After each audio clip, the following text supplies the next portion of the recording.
Opa, vocês estão bem? Videozinho novo pro canal, mas antes de começar eu peço o seu like, comenta aí o que achar do vídeo e se inscreve no canal se for novo por aqui, porque essas três coisas ajudam muito o canal. Lembrando que se você também quiser apoiar nosso canal mais ainda, tem um Pix no nosso comentário fixado, ou você pode se tornar membro do nosso canal por apenas R$ 5 e ter acesso a vídeos adiantados, tudo bem? Agora bora pro vídeo. O capítulo começa com King Luo tremendo gritando: "Vamos trocar, Liu Xiong, você consegue lidar com ele melhor do que eu", sofrendo para não morrer pelas mãos do Senhor Wu. Shen Li de dentro da nave dizia: "Lord Liu Xiong, se acontecer alguma coisa com Lin King Luo e os outros, a desvantagem numérica seria grande demais para sobrevivermos." E nosso prota ainda não se mexia dizendo: tá, tudo bem. Claro que eu não posso ficar parado enquanto a Lady King Luo está em perigo. Ele parte pra batalha depois de fazer todo esse draminha chato pra caramba, invocando o monumento do Deus do Mundo e pensando: o solo vital da Terra é capaz de estabilizar as 4 mares, acalmar as montanhas e rios. Ele vai interromper o fluxo desse mar de espadas. E chegando na batalha ele gritava: "Dispersar!", acabando com o domínio de espada do Anubizinho. E King Luo gritava: "Já era a hora de aparecer!". Na maior cara de pau, ela deixa nosso prota pra trás sem graça, gritando: "Deixo isso com você, aproveite para me ajudar a salvar esses 2 marciais supremos, beleza?". De sua frente o Anubizinho dizia: "Então é você de novo?", enquanto nosso prota o encarava sem muita reação. E o Anubizinho encarava nosso prota pensando que essa sensação estava ficando cada vez mais forte. Esse tal Liu Xiong, se ele não o matar hoje, ele vai se tornar uma grande ameaça para seu grupo. Guardava os marciais supremos. E nosso prota gritava abismado: "Entrelaçamento mental?". Sendo pego por essa técnica e ficando grog, ele pensava que a força de vontade era muito poderosa, já estava no ápice do 8º nível.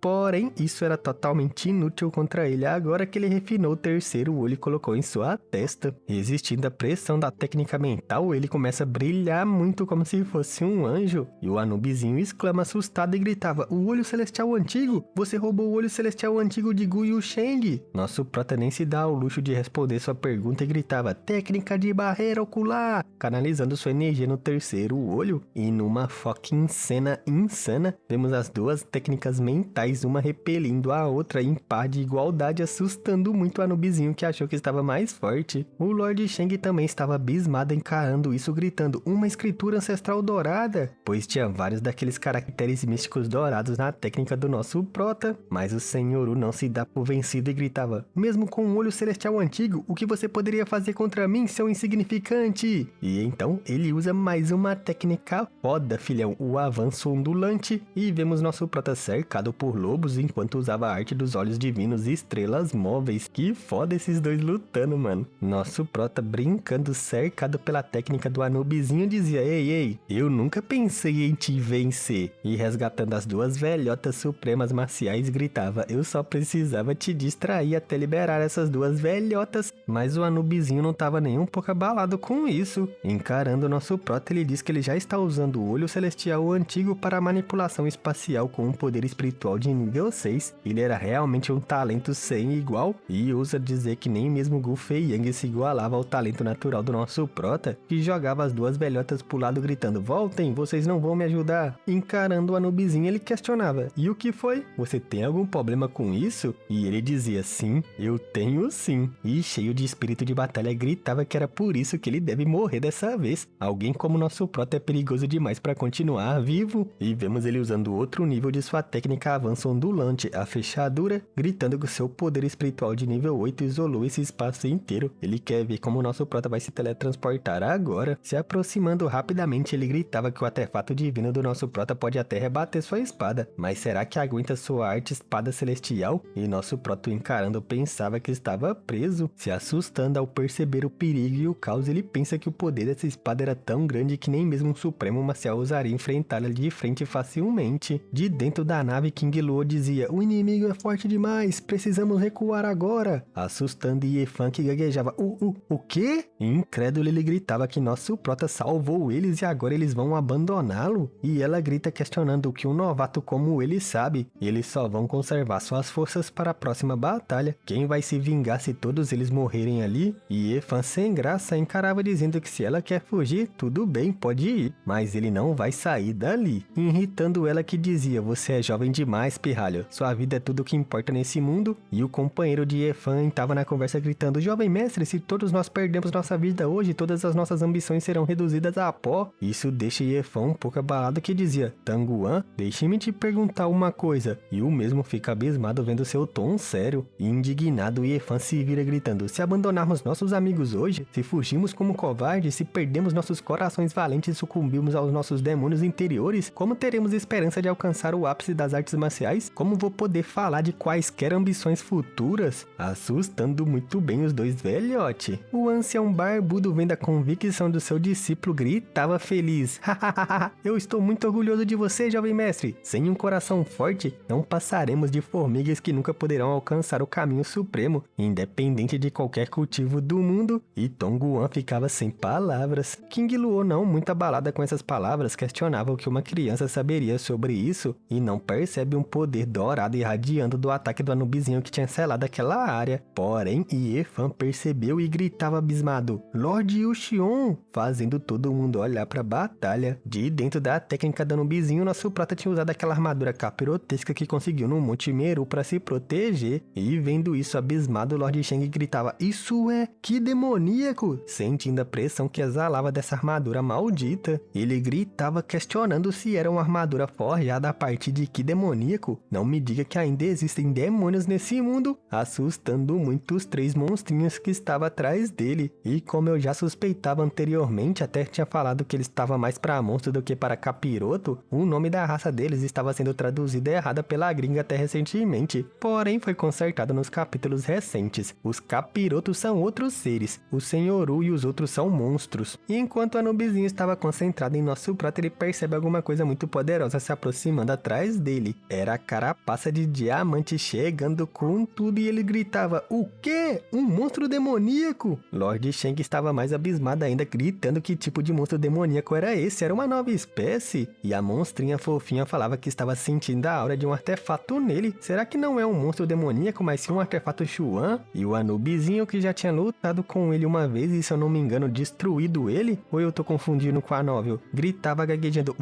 você é aquele monstro de pedra? Onde conseguiu essa aparência? É óbvio que a carapaça de diamante não ia perder tempo respondendo. Eu acho que ela nem sabe falar. E continua seu ataque rompendo a barreira do som com a velocidade. E o Anubizinho retira seu ataque do nosso prota, gritando que não liga para sua mudança de aparência. Um mísero monstro demoníaco de nível 7 ousa agir tão arrogante em sua frente, usando sua espada para se defender, e usa outra vertente de sua técnica espada destruidora dos céus, a 11ª forma. E encarando de frente um poderoso ataque de um artefato Xuan de 9º nível totalmente deslacrado, a pedrinha começa a se vibrar toda com esse poder. Assistindo o confronto, Lord Shang pensava que a técnica da espada destruidora dos céus consiste em 13 formas no total, e a 11ª é o ataque único mais forte além da 13ª forma. Essa também é a técnica mais forte que o Anubizinho pode usar nesse momento. E dito e feito, todo fodão, o Anubizinho acaba com a carapaça de diamante rompendo seu lado esquerdo. Assistindo isso, nosso prota pensava que o corpo do King Kong se fundiu com materiais de nível 9, e mesmo assim o Anubizinho conseguiu quebrá-lo com um só golpe. Aquele ataque não só era tão forte quanto o artefato de nível 9, como também tinha a força e a intenção da espada suprema. Porém, ele não estava abalado, e sim cheio de espírito de luta, sorrindo, pensando que agora ele quer muito lutar com ele. Aí eu te pergunto, você não tá lutando não? Porque você faz umas expressão que dá pra parecer que você tá entre a vida e a morte em todo o combate que você tá fazendo desde que entrou na planície dos capirotos. Porém, agora você tá falando que quer lutar de verdade, você tava brincando com a cara da gente, véi. Sei lá, esse auto tá ficando louco. Obviamente que a carapaça de diamante King Kong não ia ser destruída por isso, e vemos seus fragmentos construindo seu lado esquerdo. E o Anubizinho, vendo isso, percebe que, ao que parece, apesar do braço estar sendo reconectado, é só uma medida temporária, não é uma unificação completa. E o pequeno King Kong de diamante olhava pro seu corpo em dúvidas, e nosso prota, sério, com aquela dúvida desde que refinou, King Kong pensava que o nível dele já deveria ter ultrapassado o nível 7, mas por que será que ele está preso nele? Será que virar um meio monstro, meio artefato prejudicou o cultivo dele de alguma forma? E com essa deixa, vemos uma tribulação celestial se formando em cima do King Kong. E quem não se lembra, é porque quando um artefato passa do nível 6 pro nível 7, ele é banhado com a tribulação celestial, e o cara que tá refinando bem como um artefato tem que sobreviver a ela. Por isso que ele não tinha evoluído ainda. E quem não se lembra, isso foi citado há muito tempo atrás, quando o nosso prota fez aquela batalha de artefatos lá de refinação de pílula, quando ele tava lutando pra salvar a princesa, você lembra? Quando os dois irmãos estavam querendo se tornar lá o príncipe daquele primeiro país lá que ele vivia. Assistindo isso, King Luo gritava de dentro da nave: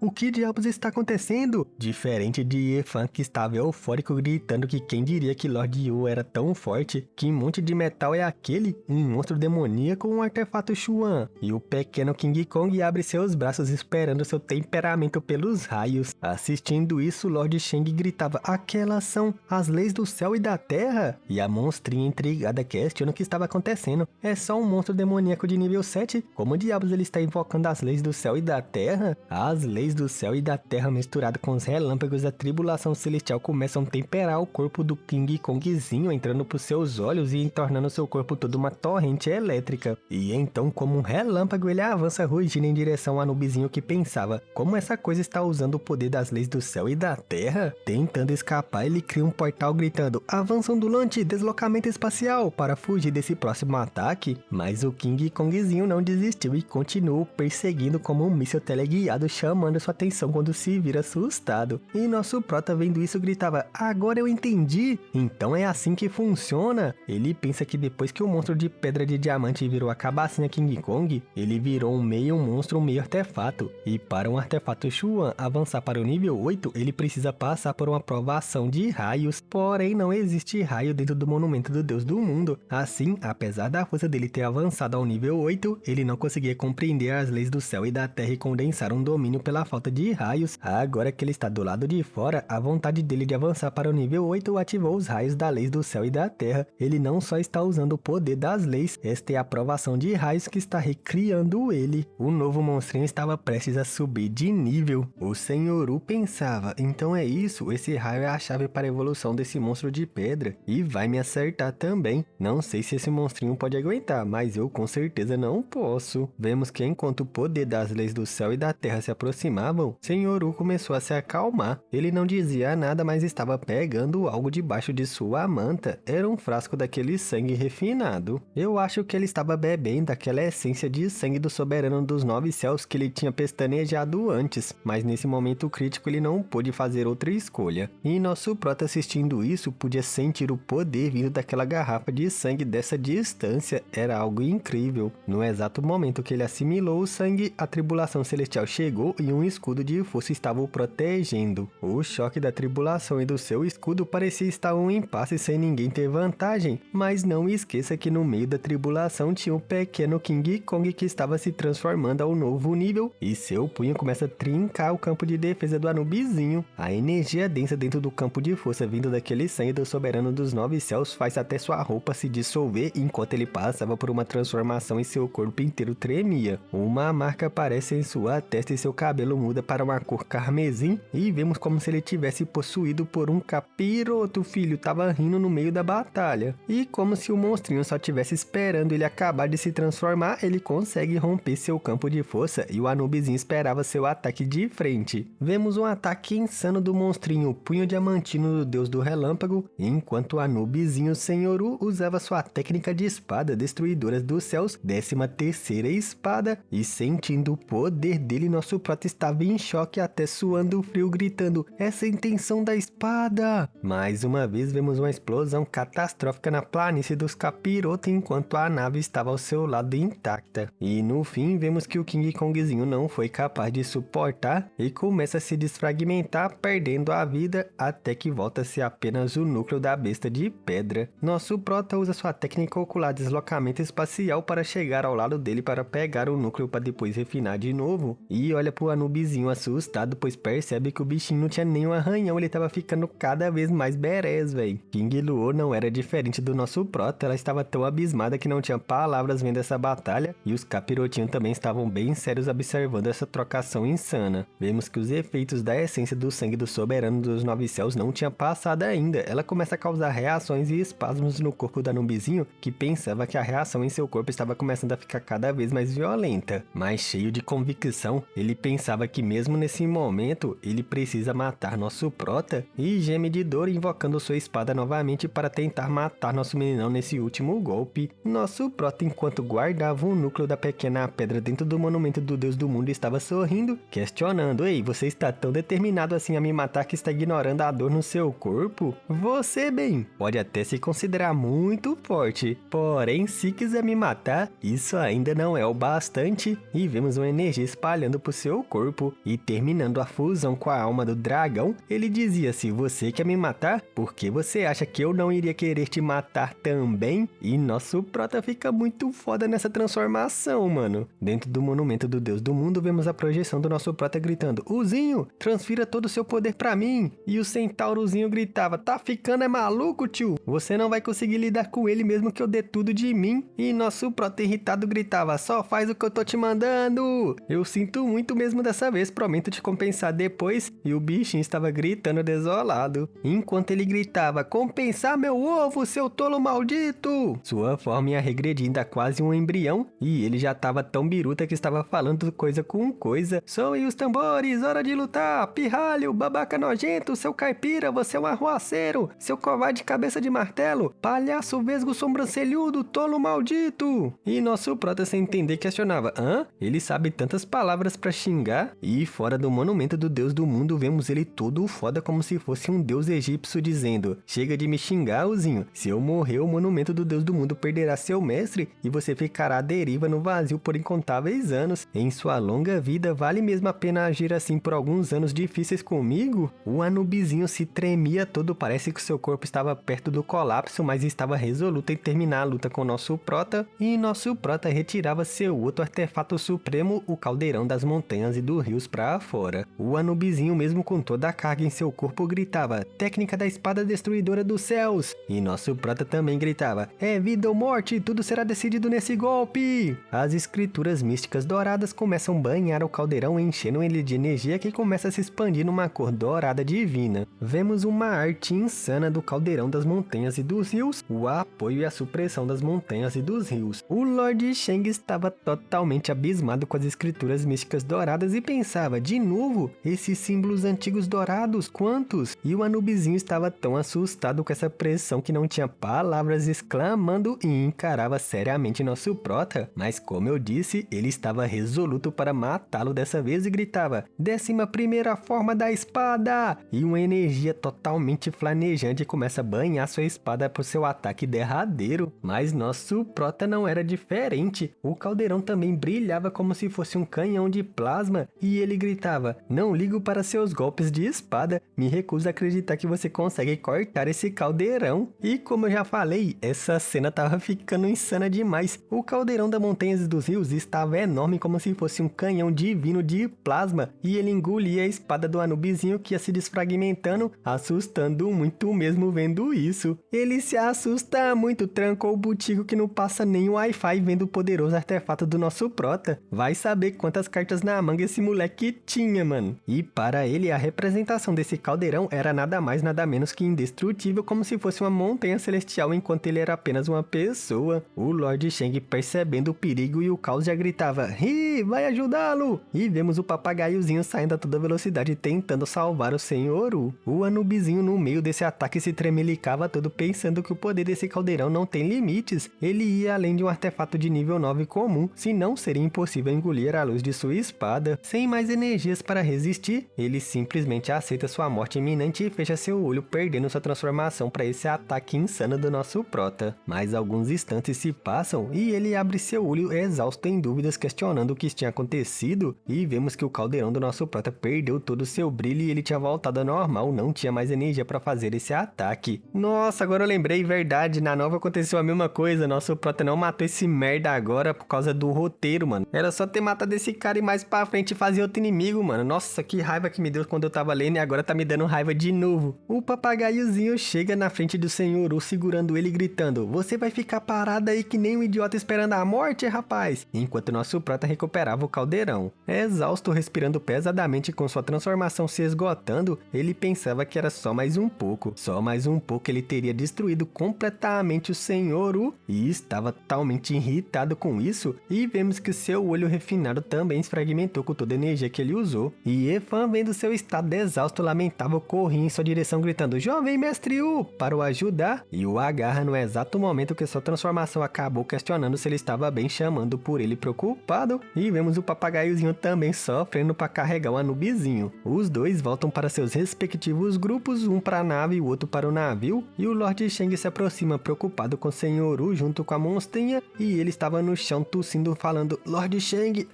será uma catástrofe se Liu Xiong não for eliminado hoje. Lord Shang não estava muito abalado e diz que por enquanto eles vão se concentrar na sua recuperação. E avaliando seu corpo, pensa que ele conseguiu as veias primordiais. E olhando para a nave do nosso prota, ele contempla que se aquele caldeirão roxo também fosse um super artefato, isso significava que nosso prota tinha 2. Isso era definitivamente um mau presságio. E a monstrinha estava ajudando o Senhor Wu. Tang Jie pensava que, pelo que parece, ele não pode reclamar sobre quando Liu Xiong o feriu. Agora os únicos aptos a lutar do seu lado são Yi e Dan Yangze. Se o seu grupo perder eles também, podem esquecer sobre procurar a Arca de Noé. Até escapar dos ataques de qualquer um seria um milagre. Ele questiona ao Lord Shang se eles vão lutar ou recuar, e o mesmo dizia Xiu, deixando ele em dúvidas. E olhando para as nuvens, o Lord Shang avisa que tem um monstro demoníaco de nível 8 voando por cima deles. Na nave do pavilhão empírico, nosso prota se recuperava e Efan questiona como ele estava. Seu subordinado explica que provavelmente sua alma sofreu danos. Desde que o corpo esteja bem, ele só precisa descansar. E Shen Li, olhando para o céu, dizia: Lady King Luo, parece que... E a própria Lady King Luo completa vendo o monstro dizendo que tem alguma coisa acontecendo no céu e se assusta vendo o monstro chegando. Ela gritava que era um dos 2 monstros demoníacos de nível 8 da planície dos capirotos, o espírito pássaro cobra de 9 asas. E Shen Li gritava: Lady King Luo, parece que tem alguém nas costas daquele monstro. Como poderia alguém montar um monstro de nível 8? Será que é um domador de monstros? Shen Li, ouvindo isso, estava em dúvidas, em choque. Um domador de feras? Será que... E então, vendo a imagem do bisão do Paraguai em cima da besta, gritava: Shen Feng, o capitão do grupo de mercenários Caveira! E vemos o mesmo todo beré sorrindo. Qual é a força de Shen Feng? Aquele capaz de domar um monstro de nível 8?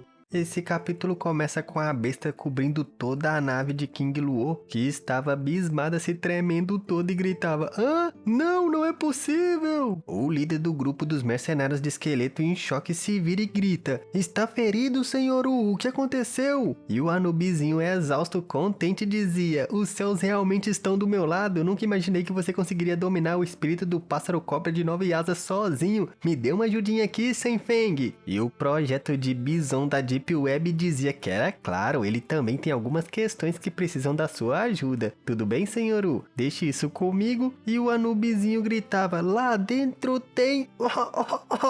alguém chamado Liu Xiong. Ele precisa morrer.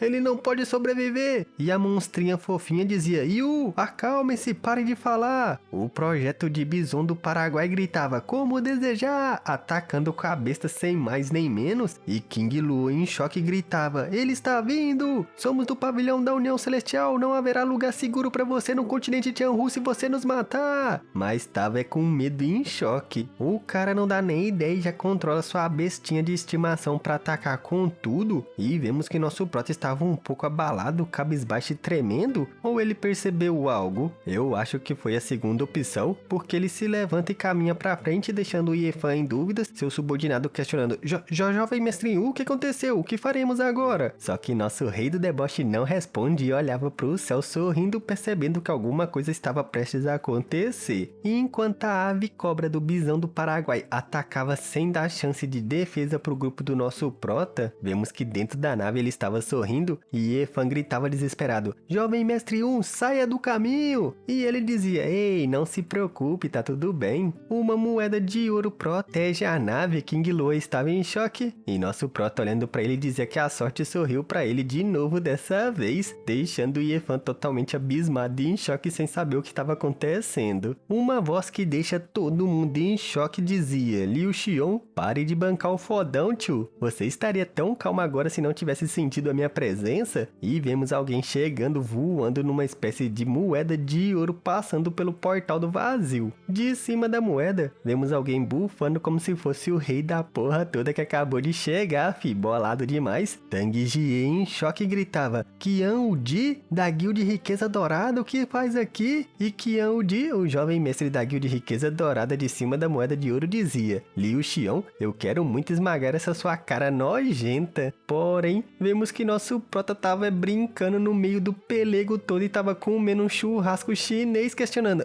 o que você tá falando, tiozão? Com um banquete servido, ele dizia: então você finalmente resolveu aparecer? E Efan questionava: ele virou alguém completamente diferente de antes? King Luo, em choque ouvindo isso, dizia: não escute as besteiras desse garoto, jovem mestre. Nós nunca esqueceremos a sua ajuda. Haverá uma grande recompensa se o Lord Zheng Hanze pudesse incomodar comigo hoje. E Qian Udi, vendo como nosso proto respondeu, pensava: esse Liu Xiong ousa me desrespeitar mais uma vez? Ele dizia: Liu Xiong, se eu não estou enganado, você esgotou seu poder espiritual. Vou ajudá-lo contra o inimigo e te dar uma erva da alma celestial nível 9 em troca de algo seu. E aí, o que me diz? Trato feito? Nosso prota, se banqueteando, gritava: erva da alma celestial? Uma erva espiritual de nível 9? E pensava que esse tesouro que preenche a alma é extremamente raro, até mesmo para um soberano marcial dos 9 céus. Seu valor é imensurável. E voltando a comer sombrio, se diverte pensando que sabe o que ele está querendo. Deixando a refeição para trás, ele adianta dizendo: hehehe, agora eu entendi. Aquele item não é tão valioso quanto a erva da alma celestial, mas agora, com a reunião da aliança comercial chegando, o valor dele decolou. E King Luo gritava: independente do que seja, só aceite logo. Qian Yudi dizia que era um alívio falar com pessoas inteligentes. Ele veio à planície dos Capiroto por 2 motivos: primeiro, para encontrar a misteriosa Arca de Noé, e segundo, para encontrar nosso prota. Já que você deduziu o que eu quero, não precisa falar em voz alta para os outros, só me diga, vai fazer a troca ou não? E seu subordinado questionava: jovem mestre, se esse garoto tem o que você quer, eu apenas posso tomar dele, não? Nosso prota, com raiva, bufa apontando e diz: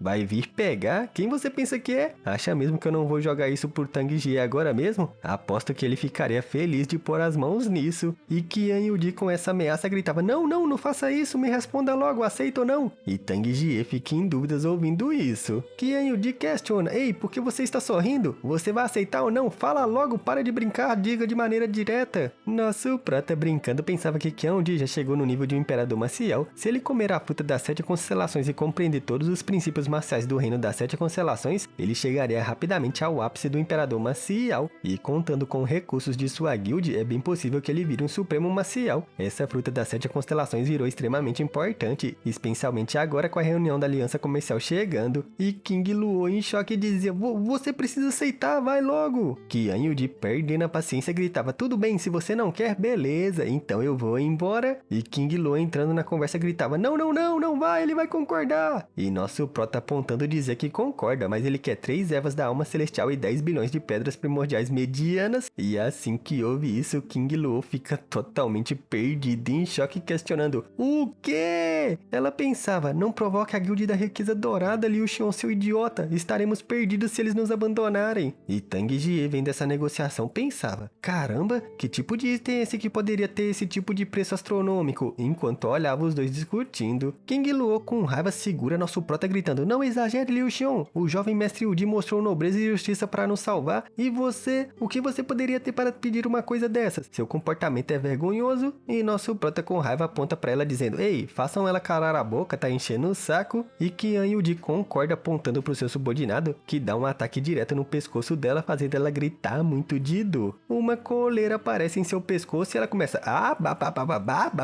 e a voz parou de sair, deixando ela totalmente abismada. Qian Yudi, possesso de raiva, dizia: uma parte já foi paga, mas o resto é exagero. O que você tem normalmente nem valeria uma erva da alma celestial. Além disso, não há mais do que 10 ervas da alma celestial em todo o continente. Quanto às pedras primordiais, posso te dar 1 bilhão de pedras primordiais medianas. E nosso prota simplesmente bufa, dizendo: os tempos mudaram. Esse item pode até não valer tanto quanto a erva da alma celestial, mas agora vale. Creio que posso facilmente dobrar sua oferta se leiloarmos isso na cidade de Song e Weiyang agora. Tang Jie, vendo que era algo muito raro, gritava: eu pago o preço, Liu Xiong, me dá esse item agora, chamando a atenção de Qian Yudi, e pensa que, apesar de não saber o que é, deve ser alguma coisa que pode influenciar drasticamente a reunião da aliança comercial, senão Qian Yudi não estaria disposto a sofrer essa perda com tanta calma. Nosso prota, emocionado com o dinheiro, gritava: muito bem, vamos começar o leilão, a maior oferta vence. E parece que já esqueceu que quase morreu agora há pouco e quase perdeu o monumento do deus do mundo mundo também. Qian Yudi com raiva se vira gritando: isso não tem nada a ver com você, Tang Jie! E fala com o nosso prota animado: Liu Xião, eu vou pagar! Senhor Wu estava abismado enquanto assistia nosso prota dizendo que não tem escolha, já que o capitalismo funciona assim, e Qian Yudi retrucava pedindo que ele não esqueça que acabou de salvar sua vida, e Tang Jie gritava: Liu Xião, entregue o item e eu pouparei sua vida! O Anubizinho pensava: tem algo muito errado. Toda vez que Liu Xião fica numa situação totalmente desesperadora, ele sempre consegue virar o jogo a seu favor. Matar Liu Xião é mais importante do que qualquer outra coisa, e sendo o primeiro figurante a usar o cérebro nessa obra, gritava: Shen Feng, mate Liu Xião agora! E o Bison do Paraguai se vira gritando: certo! Eu não sei porque ninguém tentou matar nosso prota até agora e parou para assistir o leilão, véi. Vendo o Bison se aproximando da nave pronto para matar nosso prota, Qian Yudi desesperado gritava: salve-o, Zhang Hanze! E o Shaolin ao seu lado com essa ordem primeiro fica em dúvidas, mas sem saída por ser seu jovem mestre concorda, e então vemos ele como um raio atacando o Bison gritando: pare! Esse garoto está sob proteção da Guilda de Riqueza Dourada! E Shen Feng gritava: você perdeu o juízo, velho tolo! Eu não ligo para sua aliança comercial! E Qian Yudi com pressa gritava: por que está hesitando tanto, Liu Xião? Só tem uma erva da alma celestial. Eu não posso te dar 3 mesmo se eu quisesse. Quanto aos 10 bilhões de pedras primordiais medianas, posso arranjar isso, mas isso vai levar algum tempo para conseguir tudo. Nosso prota com o megafone todo idiota no meio da batalha começa: últimas notícias! Já que não tem ervas da alma celestial suficientes, o preço agora é 20 bilhões de pedras primordiais medianas. Fritando o circuito de Qian Yudi que dizia: nunca vi alguém tão sem vergonha em minha vida. E nosso prota reforça seu saldão de última hora. Totalmente irritado, como se tivesse lava dentro do seu corpo, Qian Yudi gritava: 2 bilhões a mais, 12 bilhões de pedras primordiais mediana e nenhuma pedra a mais. Se não aceitar, pode esquecer esses perdedores dos 4 polos, eu mesmo vou te matar. E nosso prota sem saída dizia: tudo bem, porém, depois dessa troca você deve garantir minha segurança. Na verdade, depois de passar poucas e boas juntos, já viramos companheiros muito próximos. Se quiser esse item, poderia ter só pedido, não havia necessidade de uma troca. Isso é formal demais. E Qian Yudi com esse golpe fica até todo mal desenhado, tadinho. Ele segura a bolsa que nosso prota arremessou pra ele em choque e dizia: jogando de uma forma tão casual, tá ficando louco? Mas segurando seu conteúdo estava meio eufórico e meio triste, pensando: é a essência da fruta das 7 constelações. Mas a tristeza falou mais alto e ele se questiona: porque eu não sinto nenhuma felicidade depois de conseguir algo como isso? É lógico, foi extorquido até a alma. Nosso prota segura a bolsinha que ele jogou e ele dizia que aí dentro tem uma erva da alma celestial e 1 bilhão de pedras primordiais mediana. Ele vai mandar o resto das pedras depois, afinal não trouxe muitas com eles. E nosso prota olhando pra dentro dizia: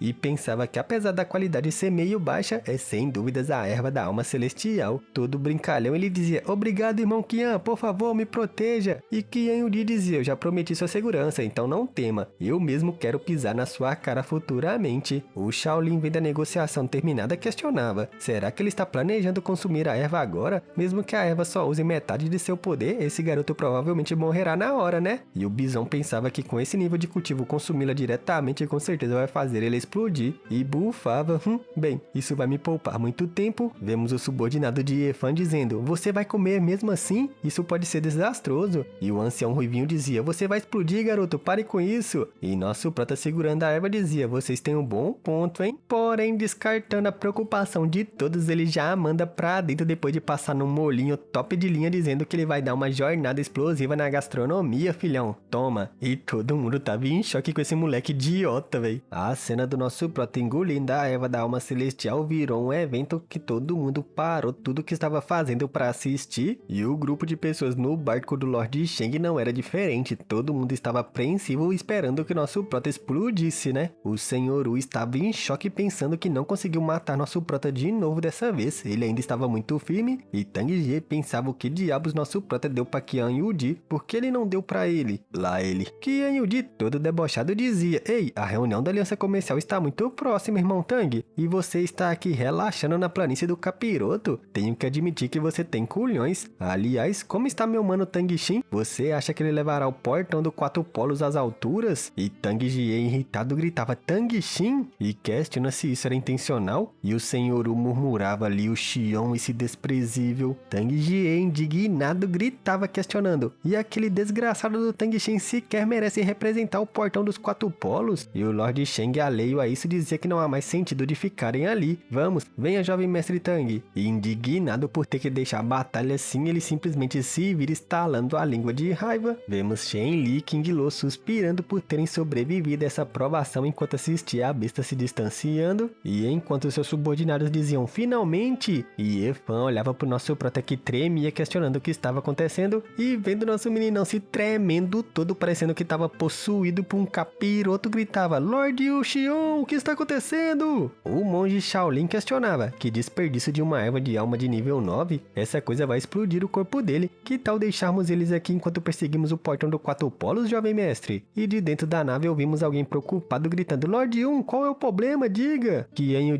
questiona, por que ir atrás deles? Não me diga que acredita nessa baboseira de Arca do Noé. Se tivesse um pingo de verdade nesse boato, essa luta não seria mais nossa. Ele também precisa ficar sozinho para absorver o que conseguiu e pede que ele se espalhe com seus subordinados e fique de guarda em um raio de 8 km e mate qualquer um que se aproximar. E com essa deixa, vários figurantes que estavam invisíveis na moeda de ouro parte gritando espalhem-se e mantenham-se atentos, protegendo todo o perímetro. Qian Yu, antes de entrar num portal feito de uma moeda de ouro, para por um momento em silêncio e olha para a nave intrigado, ouvindo nosso prota gemendo muito de dor depois de ter absorvido a erva da alma celestial e entra bufando de raiva dizendo ele vai ficar bem, já conhece a peça que o nosso prota é, vaso ruim de quebrar. Dentro da nave vemos nosso prota exalando uma densa névoa de energia e o subordinado de Efan dizia que o efeito colateral da erva da alma de nível 9 é excruciante, isso era bem normal. Porém, dadas as limitações em seu corpo e meridianos, o poder da erva não pode ser liberado completamente, então ele está agonizando agora, só precisa aguentar um pouco mais. E Efan, vendo nosso prota nesse estado preocupado, questionava, então tudo depende dele agora? E pede que o grupo vá descansar, pois não sabe quais obstáculos vão enfrentar à frente. Os 3 membros do grupo se encaram concordando com essa ordem, e enquanto vemos o grupo descansando em um local reservado, descobrimos que depois dos eventos recentes, a perseverança e a virtude de Efan estabeleceu sua imagem de líder no coração dos membros do Salão do Fogo Sagrado. E enquanto isso, na mente do nosso prota, vemos o dragãozinho dizendo que era realmente, essa é a erva da alma celestial, um item espiritual de alto nível. Você é um garoto de sorte mesmo, hein? Quem diria que receberia algo assim? E se divertindo com o sofrimento do nosso prota que rastejava e se tremia todo, sorria dizendo, haha, aguenta aí, véi, tente liberar o máximo possível desse poder, é bom pra nós dois. E nosso prota com raiva dizia que era ele que estava sofrendo, enquanto o dragão só recebe os benefícios, que vida boa é a dele. E vemos o status do dragãozinho de recuperação completa que dizia que seus espíritos estão conectados agora, a sua dor é a minha dor, e o seu ganho é o meu ganho. Além disso, a verdadeira força é forjada no fogo da diversidade, é melhor você conseguir absorver no mínimo 20 ou 30% desse poder, entendeu, Gu Feiyang? Se quiser fazer jus ao seu próprio nome. E nosso prota gemia muito de dor, mas consegue se manter na posição firme do físico do tirano inflexível. O monge Shaolin, vendo ele sofrer, dizia,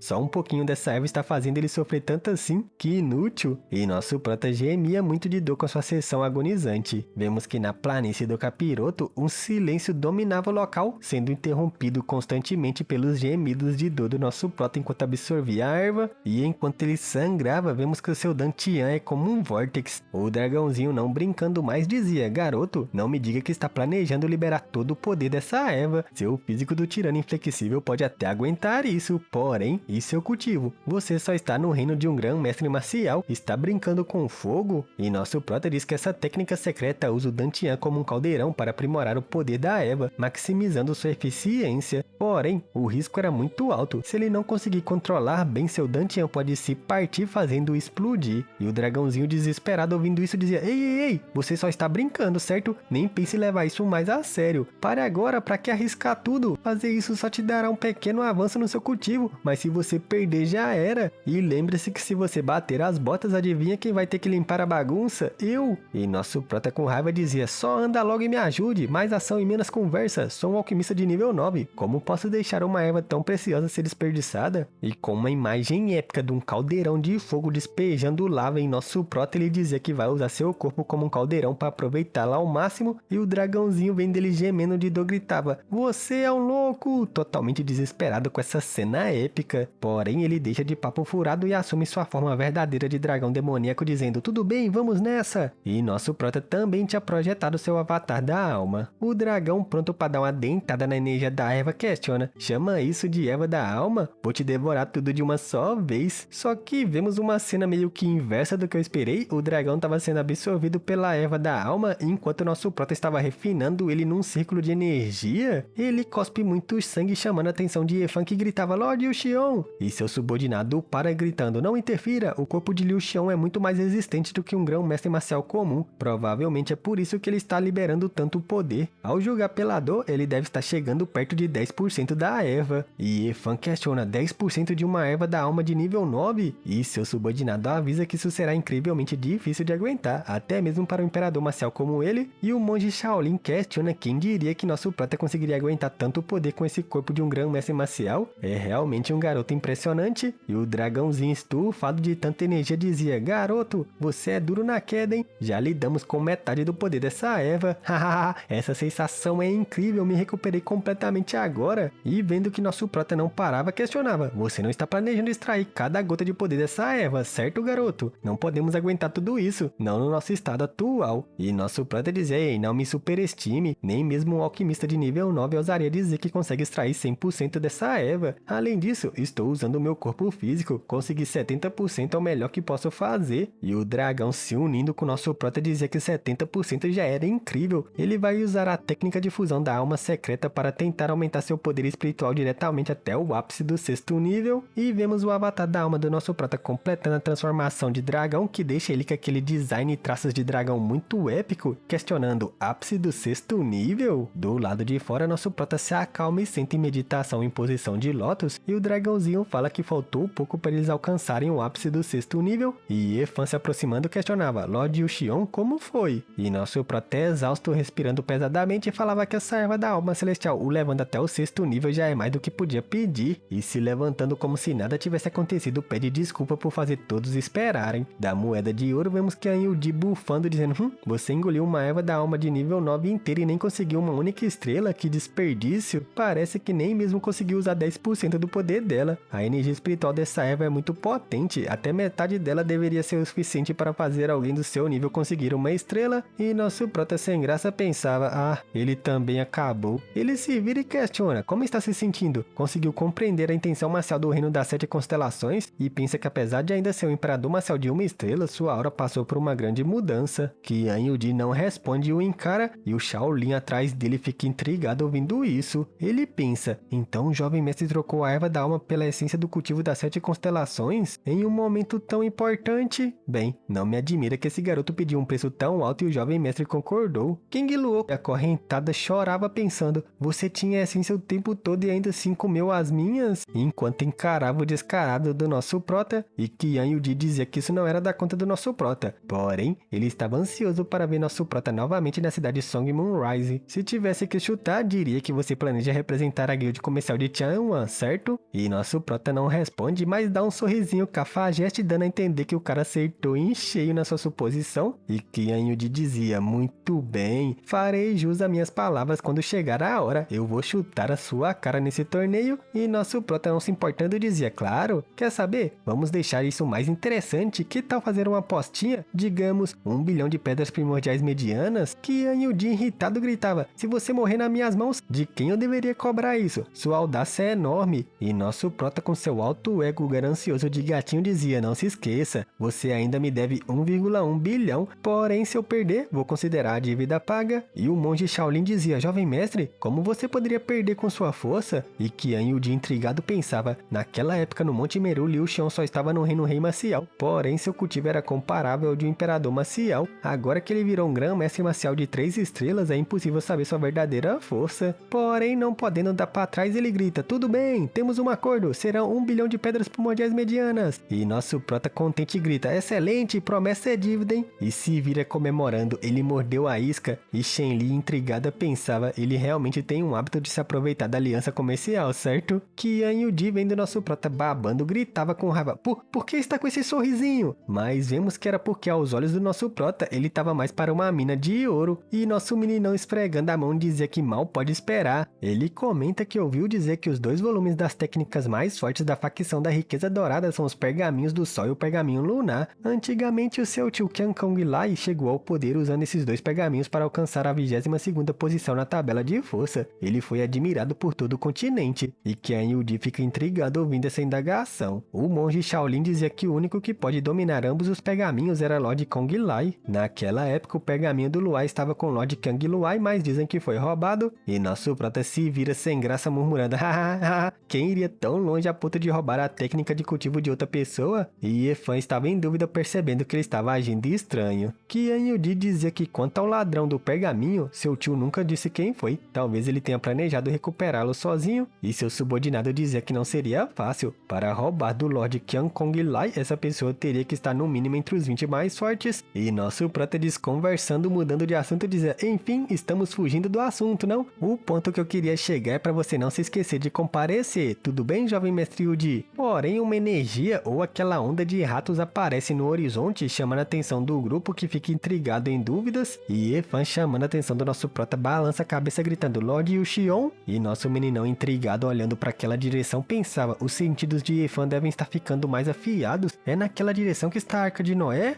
Esse capítulo começa com o nosso prota notando que tinha algo muito estranho na forma com que esses ratos somem e aparecem. Alguém estava interessado em investigar, e vemos King Luo dando tudo de si para arrancar aquela coleira de energia que estava mantendo ela de bico fechado para não atrapalhar a negociação. E então ela gritava com raiva: pode esquecer! Acabei de me lembrar que tem um assunto urgente no quartel-general. Eu vou sair agora, até a próxima! Assustando um pouco Efan, que já estava preparando a nave para partir. Nosso prota, não muito abalado, questiona: tem certeza que não quer vir conosco? E vemos Shen Li um pouco em dúvidas com essa pergunta, e King Luo resoluta gritava: certeza absoluta, acho que é melhor nos despedirmos aqui. Nosso prota, olhando pro vazio, fica em silêncio quando ouve ela agradecendo muito sua oferta, mas deve partir. Parecendo que notou algo, ele fica bem sério e sombrio, como se quisesse falar algo, mas não tivesse coragem. E então, encarando ela, questiona se nesse caso ela poderia, por favor, emprestar sua aeronave para essa viagem. Mas ela questiona: Liu Xiong, você acha que isso é algum tipo de brinquedo que pode ser emprestado quando quiser? E se ela for danificada, você pode bancar o custo? E nosso prota, olhando para a moeda de ouro, dizia: ei, irmão Rudi, preciso pegar essa aeronave emprestada por um tempinho, tem como você me ajudar? Ou mesmo se virando fala: ei, a nave é deles, não minha, o que eu posso fazer? Acabei de me lembrar que também tenho assuntos urgentes a tratar, estou de saída, até a próxima. Ele parte deixando todo mundo para trás, desejando que ele se cuide na planície do capiroto. King Luo, meio que contente por não ter que emprestar sua nave, entrega uma outra dizendo: hehe, já que passamos por poucas e boas juntos, vou te emprestar esse veículo menor. Nosso prota aceita sem palavras por um momento e se despede dizendo: até a próxima, espero vê-los de novo na cidade de Songmon Rise. E ela, de dentro da nave, sorrindo, dizia: haha, pode apostar que estaremos lá, é melhor tomar conta de si mesmo, viu, garoto? E no grupo do nosso prota, com a nave emprestada partindo, e Efan pensava eufórico: cara, como eu amo grupinhos. Nosso prota assiste eles partindo, suspirando sem graça, e Efan, vendo isso, questiona: não foi melhor eles terem ido, Lorde 1? Agora podemos fazer o que quisermos, sem entender a preocupação do nosso prota. Nosso prota, sério, relembrando, dizia que quando seu poder espiritual chegou ao ápice depois de absorver a erva da alma celestial, foi quando ele sentiu poderes imensos escondidos na aeronave. Tentei persuadi-los a ficar, mas só posso esperar que essas pessoas ocultas não queiram prejudicá-los, se não... E se vira olhando para a nave se distanciando, dizendo que King Luo e os outros podem estar em sérios perigos, e Efan agora entende porque ele agiu estranhamente no final da despedida. Mudando de assunto, suspirando, nosso prota questiona: você sentiu a presença da Arca de Noé, Efan? E ele, sério, grita: sim, sinto um forte chamado, a Arca de Noé está me chamando, a sensação é intensa. A Arca de Noé deve estar logo à frente, Lorde 1. A chave Yin está se mexendo como louca, se Tang Jie tem a chave Yang, ele também deve estar sentindo, e nosso prota aposta que Tang Jie vai estar onde ela vai aparecer, esperando alguém chegar com a chave Yin. E com eles abrindo o caminho, isso nos poupa muito tempo. Anda, vamos logo. Enquanto isso, vemos a aeronave do pavilhão da União Celestial, que não voltou à sua guilda comercial e estava à deriva no espaço. Os temores de nosso prota se concretizaram, e vemos King Luo toda machucada, respirando pesadamente em sua aeronave, e um cabelo que deve ser de Shen Li, que já estava morta. Toda surrada, desesperada, ela olhava pra frente, chorando sem palavras depois de ter apanhado muito. Aquele grupo cruel que roubava a alma das pessoas para refinar seus artefatos estavam matando todas as pessoas dessa aeronave, e vemos que Shen-Li já tinha ido de F e ela era a única que ainda parecia estar viva, gemendo de dor. O figurante, que era o dono do estandarte de alma, dizia que isso era muito gracioso e se questiona quanto será que falta para seu estandarte chegar ao nível 9. Tratando King Luo como se fosse um animal pronto a ser abatido para alimentar seu estandarte da alma, ele ataca ela sem mais nem menos, que nem tem reação, e aquela projeção que sai dentro de seu estandarte começa a sugar a alma dela, que parecia ser a mais forte residente nesse navio. Seu companheiro, percebendo que a projeção da alma estava tomando a tonalidade dourada, gritava: "Irmão senhor, acho que o escravo de alma está prestes a atingir o 9º nível." Ou mesmo contente dizia que sua seita arrebatadora de espíritos, discípulos abaixo de um soberano marcial, raramente tem escravos de alma que alcançam o nível 9. Essa restrição se deve aos limites da seita em práticas de absorção de alma, mas isso também impede nossa seita de virar um alvo da ira do continente. Nunca esperei tantos benefícios em uma única viagem. Porém, seu escravo da alma perde toda essa tonalidade celestial, deixando ele em dúvidas, que questiona: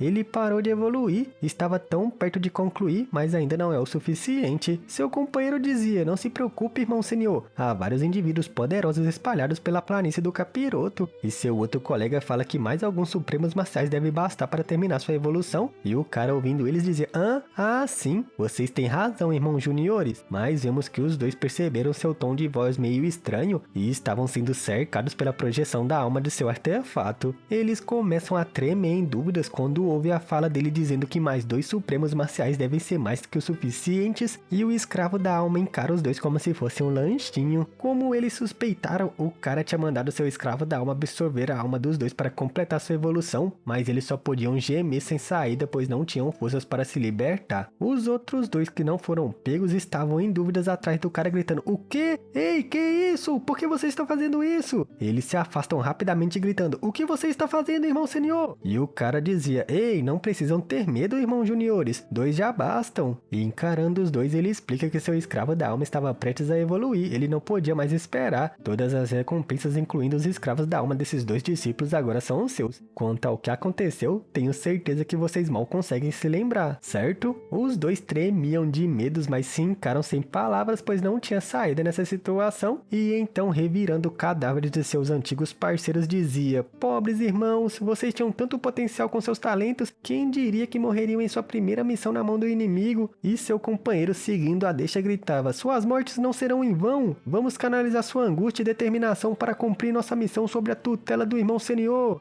E o cara, ouvindo isso, sorria contente, dizendo: "Hehe, esse é o espírito, bendito, galera." No final, como ele previu, seu escravo de alma só precisava daqueles 2 supremos marciais, e começam mais uma vez sua transformação para nível 9, chamando sua atenção. Com uma cena meio que fanservice, seu escravo da alma ficou bem sexy e lambia os beiços olhando para ele, e ele sorria gritando: "Hahaha, ele evoluiu como esperado, hahaha, que felicidade." Porém, seu escravo da alma aponta para si próprio, meio que em dúvida com sua nova consciência adquirida, deixando ele meio que abismado, e então, como um monstro feroz faminto, ataca seu mestre sem reconhecer sua autoridade, pronto para devorar, pois era o mais forte presente. Só que ele não fica com raiva nem abalado, e sim muito feliz, e gritava: "Excelente! Quando o escravo da alma alcança o nível 9, ele ganha sua própria consciência. Eu adoro como ele está pronto para se virar contra seu próprio mestre a qualquer momento, e se defende facilmente, e grita que, porém, um escravo ainda é um escravo, e como um escravo, você deve saber seu lugar e se comportar, tudo bem?" Seu escravo agora parecia estar de joelhos suplicando perdão, e ele bufa dizendo: "Entendeu agora?" E seus companheiros gritavam: "Parabéns, irmão senhor, por criar um escravo da alma de nível 9. Agora sua promoção para ancião será garantida quando voltarmos." Gostando de ser bajulado, ele dizia: "Sigam-me devotamente e serão bem recompensados. Este escravo da alma alcançou o nível 9 recentemente, ainda é muito fraco e precisa de muitos suprimentos. Essa planície do Capiroto é um verdadeiro paraíso, haha." E os 2 sem saída sorriam com uma máscara enquanto choravam por dentro, pensando: "E nós aqui pensando que um escravo da alma de nível 9 significaria coisa boa pra gente. Agora ele tá lá dizendo que essa coisa é fraca e precisa ser alimentada. Acho que vamos ficar só com as sobras como sempre." Se aproximando, um deles questiona: "Irmão senhor, devemos ir atrás da guilda de riqueza dourada ou aqueles outros que fugiram da aeronave?" E ele pede que vão atrás dos outros. Aquele garoto vulgo nosso prota tem tesouros demais com ele, especialmente aquele caldeirão roxo. Aquilo está além do que sei sobre artefatos de nível 9. Aquilo está no mínimo no ápice do nível 9 ou maior. E ouvindo isso, um deles grita: "O quê? quê? Ápice do nível 9? E o outro questiona, que item lendário? Até nossa seita dizem que só um líder possui um desses, é verdade? O cara fala que além daquele caldeirão, vocês viram que ele tem vários outros tesouros, certo? Eles serão todos seus. Continuem leais a mim, serão bem recompensados. E os dois gritam, obrigado, irmão senhor! Ele lidera o caminho para fora da nave dizendo, anda, vamos. Depois de pegarmos aqueles tesouros daquele idiota, vamos absorver os touros do portão do Quatro Polos. Depois, quando voltarmos, garantirei meu lugar entre os anciões e seus escravos da alma podem avançar para o ápice do nível 8 para me servir ainda melhor. E os dois subordinados gritavam, sim senhor! E vemos a cena do massacre com todos mortos na aeronave e King Lua não tinha nem mais cabeça, mano, brutal. E só um off-topic aqui, eu li a novel e eu já sabia que isso ia acontecer, mano, e foi meio que desse jeito. Mas, mano, foi muito mais brutal desenhado, tá ligado? Na hora que eu tava lendo, eu só passei por isso e pensei, nossa, morreu todo mundo à toa, né, mano? Nosso prota podia ter falado que tinha gente lá, né? Eu pensei na época, mas agora eu vi que ele não falou, porque os caras é muito mais sorte. Se ele tivesse falado, eles tinham matado todo mundo junto, em vez de só os caras dessa nave aí. De volta ao grupo do nosso prota, ele dizia que, pelo que parece, além da aliança comercial, várias forças do norte entraram na planície do Capiroto, apesar da maioria ter acabado mal. O carinha do templo sagrado questiona o que diabos era esse lugar ali na frente. Sua concentração de energia espiritual ali é o bastante para atrair grandes facções para formarem uma seita, e nosso prota explica que esse lugar parece ser um tanto real quanto uma ilusão. A energia espiritual parece aparecer e desaparecer, como se estivesse misturando ilusão e realidade. Esses lugares costumam ter formações e restrições fortes. Fiquem alertas. Ele manifesta sua alma dentro do monumento do Deus do mundo no domínio da Terra, assustando muito a pequena árvore que agora era um pequeno bebê. Ele fazia um sinal da cruz se afastando do nosso prota e nem conseguia falar direito, e nosso meninão sorria com isso dizendo, ei, qual é, sou eu? Não pense que pode se esconder de mim. Eu senti o quanto você se beneficiou do monumento do Deus do mundo. Se não fosse pelo meu fogo da verdadeira fênix e o solo vital da Terra, você nem conseguiria uma forma em 1 milênio. Já que assim estamos juntos nessa, amigão. Vamos cair e levantar como um só. Agora me conte, esse reino misto é obra da árvore do verde perene da eternidade? E ele, parando de fingir, responde que provavelmente é. A presença dele estava em todo lugar. Todo fofinho ele questiona, será que a forma verdadeira dele está chegando ao fim? O verde perene da eternidade estava prestes a morrer? Nosso prota fala que não tinha chance disso, deixando ele sem palavras para essa resposta. Nosso meninão completa dizendo que uma presença tão vasta, mesmo que estivesse fadada, levaria pelo menos milhares de anos para isso acontecer. E enquanto isso, na nave, nosso prota meditava e o grupo estava sem graça pensando, falando para os outros terem cuidado enquanto começa a cultivar quietinho. Que traiçoeiro. Mas vemos que nosso prota estava sentado como se estivesse no meio de uma escuridão sem fim, sem saída. O que será que ele estava pensando, mano? Imaginando a cena da árvore verde perene morta, ele pensa que mesmo a existência como o pequeno Ru e o pequeno King, árvores divinas que estão nesse mundo desde o alvorecer da criação, no fim nem eles podem fugir do destino de cair. Através das eras, quem é aquele que verdadeiramente pode se tornar eterno? E entendemos porque ele estava daquele jeito, ele estava tendo uma crise existencial. Depressivo, ele questionava quantos brilhantes e incomparáveis talentos que perseguiam o pináculo das artes marciais e o caminho para a divindade, quantos deles conseguiram no fim se tornar realmente um deus? E vemos que esses pensamentos depressivos estavam criando meio que um demônio do coração, talvez, e essa áurea se assemelhava muito ao deus da matança. Tirando ele da fossa, o dragãozinho mete a porrada na cabeça dele gritando, acorda! Fazendo ele se assustar com esse golpe repentino, filho. Em dúvidas ele gritava, o que aconteceu? Por um momento eu senti uma súbita onda de confusão, e a alma do dragão explica que ele estava criando um demônio do coração, assustando nosso prota que gritava, um demônio do coração? Como o demônio do coração poderia manifestar o que demoníaco de verdade? Será que isso tem a ver com a armadura de batalha demoníaca celestial? O dragãozinho explica que era um artefato Xuan refinado do que demoníaco. Ele nunca nem ouviu falar de algo assim. Essa armadura era um dos 5 tesouros Xuans usados para suprimir Digia, e o jeito que Digia apareceu foi igual aos demônios da lendas. E encarando a armadura em sua mão, nosso prota não tinha palavras para essa nova descoberta. Ele pensa que esse Ki demoníaco é fraco, muito menos intenso do que era visto em Digia ou o Ki demoníaco que ele viu em sua vida passada nas montanhas Tiandang. E a aura dessa armadura tá mais como uma forma de poder, mas esse outro tipo de Ki demoníaco, ele pode corroer qualquer coisa, levando as pessoas à danação eterna. O dragãozinho reluzente pede que ele não subestime esse coração demoníaco. Os sinais que apareceram são exatamente alarmantes. Use essa armadura demoníaca celestial o mínimo possível. E nosso prota pensava que ele carrega as pérolas lunar do Mar do Leste. Além disso, ele tem o corpo divino lunar. Em teoria, ele deveria conseguir purificar todo o Ki negativo e ser imune ao coração demoníaco. Ainda assim, o Ki demoníaco emergiu. Isso mostra o quão terrível esse demônio realmente é. A voz de Efan de fora do monumento dizia: "Ei, alguém notou? Parece que estamos andando em círculos esse tempo todo." Nosso prota acordando questiona: "Como pode ser? Por que você diz isso?" E olhando para baixo ele diz que quanto mais perto chega, mais forte essa conexão com a Arca de Noé se torna. Mas recentemente essa sensação de proximidade não mudou. Mesmo que estejamos nos movendo para frente, a distância não parece ter diminuído nem um pouco. O ancião ruivinho, olhando para toda essa imensidão, diz que estava observando o tempo todo. Ainda assim ele não consegue encontrar nenhuma pista sobre isso. Nosso prota fala: "Realmente estamos nos movendo em círculos, isso é ruim." E o ruivinho questiona: "Como você percebeu? Achou um ponto de referência?" Nosso prota fala que ao longo do caminho o Ki espiritual ficava mais denso, mas desde o aviso de Efan percebi que a concentração de Ki espiritual se manteve perfeitamente uniforme. Isso só acontece no núcleo das vias espirituais, porém é claro que não estamos em uma. Isso não é algo que uma pessoa comum poderia fazer, nem mesmo as 7 grandes forças poderiam criar facilmente um arranjo ilusório desse. Esse arranjo parece que ganhou vida própria. O líder deles dizia: "Vida própria? O que isso significa?" E nosso prota explica que tudo no mundo tem um espírito, incluindo os arranjos. Uma vez que cheguem a um certo nível, eles podem desenvolver consciência, porém, esse não é o caso. Esse grande arranjo é possivelmente a verdadeira forma da árvore eterna perene. E Efan questionava abismado: "Como isso é possível?" E nosso prota fala: "Ué, por que não seria?" E acabei de lembrar, anos atrás, o soberano marcial Teng Guan uma vez disse orgulhosamente: ele contou que fez 7 maravilhas e arranjos maravilhosos no continente Tianhu. Um deles foi chamado de o Reino Ilusório do Espelho da Água, e vemos ele encarando seu reflexo no espaço à frente à nave como se estivesse em uma lagoa. E Efan, vendo esse reflexo, questiona: "Como você sabe disso? Então esse arranjo foi feito pelo soberano marcial Teng Guan? Então como quebraremos isso?" Nosso prota pede que ele não entre em pânico. Os arranjos dele não são tão poderosos quanto você acha. E os dois velhos pensavam: "Os arranjos dele não são tão poderosos? Não me diga que você é melhor que ele." Nosso prota explica que Teng Guan estudou arranjos por puro interesse. Ele não estava interessado em criar nada com poder destrutivo, mas sim o que era mais fascinante e sagaz. Esse reino ilusório do Espelho da Água é um dos mais interessantes. E o líder do grupo do Templo Sagrado só espera que nosso prota esteja certo. "Não sabemos nada de arranjos, estamos contando completamente com você." E ouvindo isso, nosso prota sério dizia: "Ei, eu não posso fazer nada sobre esse arranjo, não consigo quebrá-lo." Deixando Efan em dúvidas, que questiona: "Jovem mestre 1, o que faremos então?" Nosso prota fala: "Não entre em pânico, se acalme e cultive em paz. Agora só precisamos esperar." E o ruivinho grita: "Esperar?" E o outro desesperado também questiona: "Você acha que o arranjo vai se quebrar sozinho se esperarmos?" Nosso prota estava calmo e diz que não espera isso, mas não se esqueçam, não somos os únicos aqui. Vamos esperar que os outros quebrem ele, pois mesmo que os arranjos de Teng Guan sejam renomados por suas camadas interconectadas entre si e ainda independentes, assim que uma falha aparecer na estrutura geral, eu vou conseguir achar um ponto fraco e quebrá-lo. O ruivinho questiona: "Você tem certeza que os outros conseguem quebrar isso? Se ninguém conseguir, a gente vai simplesmente ficar aqui para sempre?" Nosso prota, sentando para meditar, dizia: "Relaxe, se o arranjo não puder ser quebrado, então a gente só fica aqui e cultiva. O Ki espiritual aqui é bastante abundante. Assim que todos nós chegarmos ao pico do soberano marcial, o único movimento será o suficiente para despedaçar qualquer arranjo." E Efan e o ruivinho pensavam igualmente: "Ouvindo isso de você, até me sinto um pouco mais calmo." Mas vemos que suas expressões não eram nada calmas e eles até tremiam. Em outro lugar, vemos alguém gritando: "Haolian Xiaohuang! Se escondendo como um covarde! Que tipo de homem é você?" E o cara ao seu lado também gritava: "Saia de onde estiver!" O líder do grupo da tempestade, sem perceber, entra nesse arranjo gritando: "Apareça, Haoliang Xiaohuang!" E indignado olhava para um lado para o outro em dúvidas, questionando: "Onde ele está? Ele estava aqui agora há pouco. Como a aura dele desapareceu subitamente?" Mas não percebe que estava preso em um arranjo. No fim, olhando para baixo, ele vê seu reflexo e grita abismado: "Tem água abaixo de nós?" Porém, ele nota uma sombra em uma grande flor e questiona: "Isso é?" Vemos que era o discípulo do nosso prota que estava de boa em cima da planta seguindo o fluxo do rio. Ele ataca com tudo gritando: "Haolian Xiaohuang!" Tentando destruir tudo ao seu redor para matar o discípulo do nosso prota, causando uma comoção enorme na planície dos capirotos, fi. Mas no fim percebemos que o discípulo do nosso prota estava em outro lugar, a distância era absurda, quase quilômetros, e ele ainda estava em dúvidas ouvindo o barulho da destruição, questionando: "Espera, é aquele Shen Xuanjiu? Será que esse é o reino ilusório dos rumores da planície do capiroto?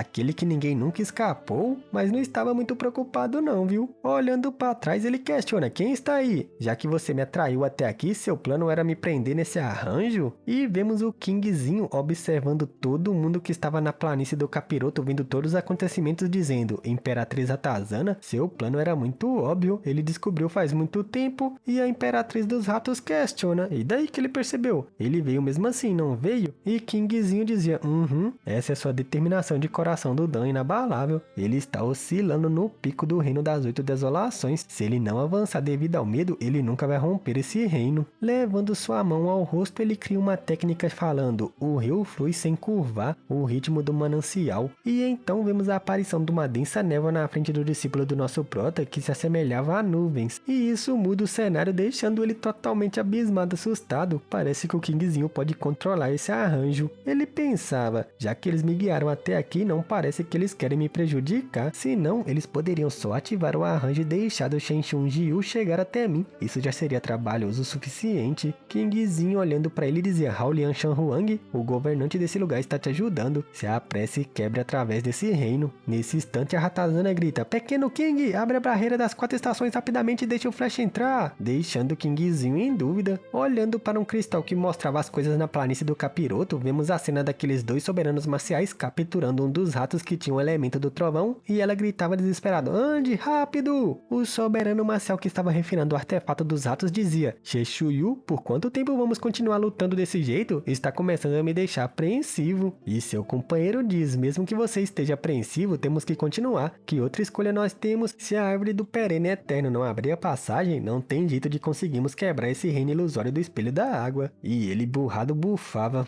com a nossa força combinada, me recuso a acreditar que não conseguimos quebrar isso. E seu companheiro fala que se destruírem isso forçadamente e aquele soberano marcial ficar chateado, você acha que poderíamos aguentar as consequências? E vendo o rato se preparando para a batalha, ele diz: droga, isso está me dando uma dor de cabeça. Muitos da nossa raça caíram. Agora o último rei rato relâmpago está a nosso alcance. A Imperatriz Ratazana vai mesmo ficar sentada sem fazer nada e não abrir passagem? Se o pior acontecer, vamos parar de pressionar ela e apenas capturar esse rato do relâmpago. Podemos usar ele para refinar um anel domador de bestas dos 5 elementos. E ouvindo isso, a Imperatriz gritava: pequeno King, abra logo essa barreira! Porém, Kingzinho dizia: Imperatriz Ratazana, aqueles 2 são soberanos marciais dos 9 céus. Se eles quiserem capturar o Flash, poderia ter feito isso há muito tempo. Por que eles seriam tão cautelosos? O verdadeiro alvo deles deve ser você ou eu. Se abrirmos a barreira das 4 estações e deixarmos eles entrarem, ambos estaremos em grande perigo. E ela, irritada, se aproximando, gritava: eu não ligo! O último rei rato dos 5 elementos é o Flash. Temos que salvar ele, não importa o que. Porém, isso não abala Kingzinho, que estava resoluto, sem palavras para sua abordagem. Irritada, com sangue no olho, ela ataca gritando: você vai abrir a barreira ou não? Segurando ele pelo pescoço. Ela estava desesperada, fião. Ela estava até forçando o pequeno King. Parece que não tá vendo que é armadilha, mano. Esse capítulo começa com a Imperatriz dos Ratos partindo pra cima do Kingzinho sem dó nem piedade, porque ele não quer abrir a barreira para um dos seus filhos do relâmpago entrar. Irritado, ele gritava: Imperatriz Ratazana, você viveu por 1 milênio, como pode ser tão responsável? Aqueles 2 não capturaram o Flash porque o objetivo deles é nos forçar a abrir a barreira, né? Se deixarmos eles passarem pela barreira das 4 estações, não só o Flash será capturado, eles também vão te escravizar. E quando isso acontecer, seus bilhões de filhos espalhados pelas planícies demoníacas se tornarão nada mais do que arma nas mãos deles. E ouvindo isso, ela tem um choque de realidade, talvez acordando da sua irritação, e exclama assustada. Ela joga Kingzinho longe, gritando: então o que você propõe que façamos? Ficamos sentados e vemos eles matarem minhas crianças? E Kingzinho fazia o pose de super-herói, fi. Ele diz que a única escolha é sacrificar o Flash. Ordene suas crianças acessarem seus ataques, sem mais mortes desnecessárias. Quando Haolian quebra para o soberano marcial, vou absorver o poder da lei e o Ki do soberano dos 9 céus da quebra dele, me permitindo avançar ainda mais. Nesse momento, junto com o reino ilusório do espelho da água, teremos a força para acabar com aqueles 2. A Imperatriz, ouvindo que sua única saída era sacrificar mais um de seus filhos, fica louca e começa a gritar: ah, droga, droga, droga! Se descabelando inteira. Mas no fim, vemos ela gritando tá bom, enquanto retirava as hordas e mais hordas de ratos, deixando os 2 soberanos marciais em dúvidas que batalhavam com o Flash.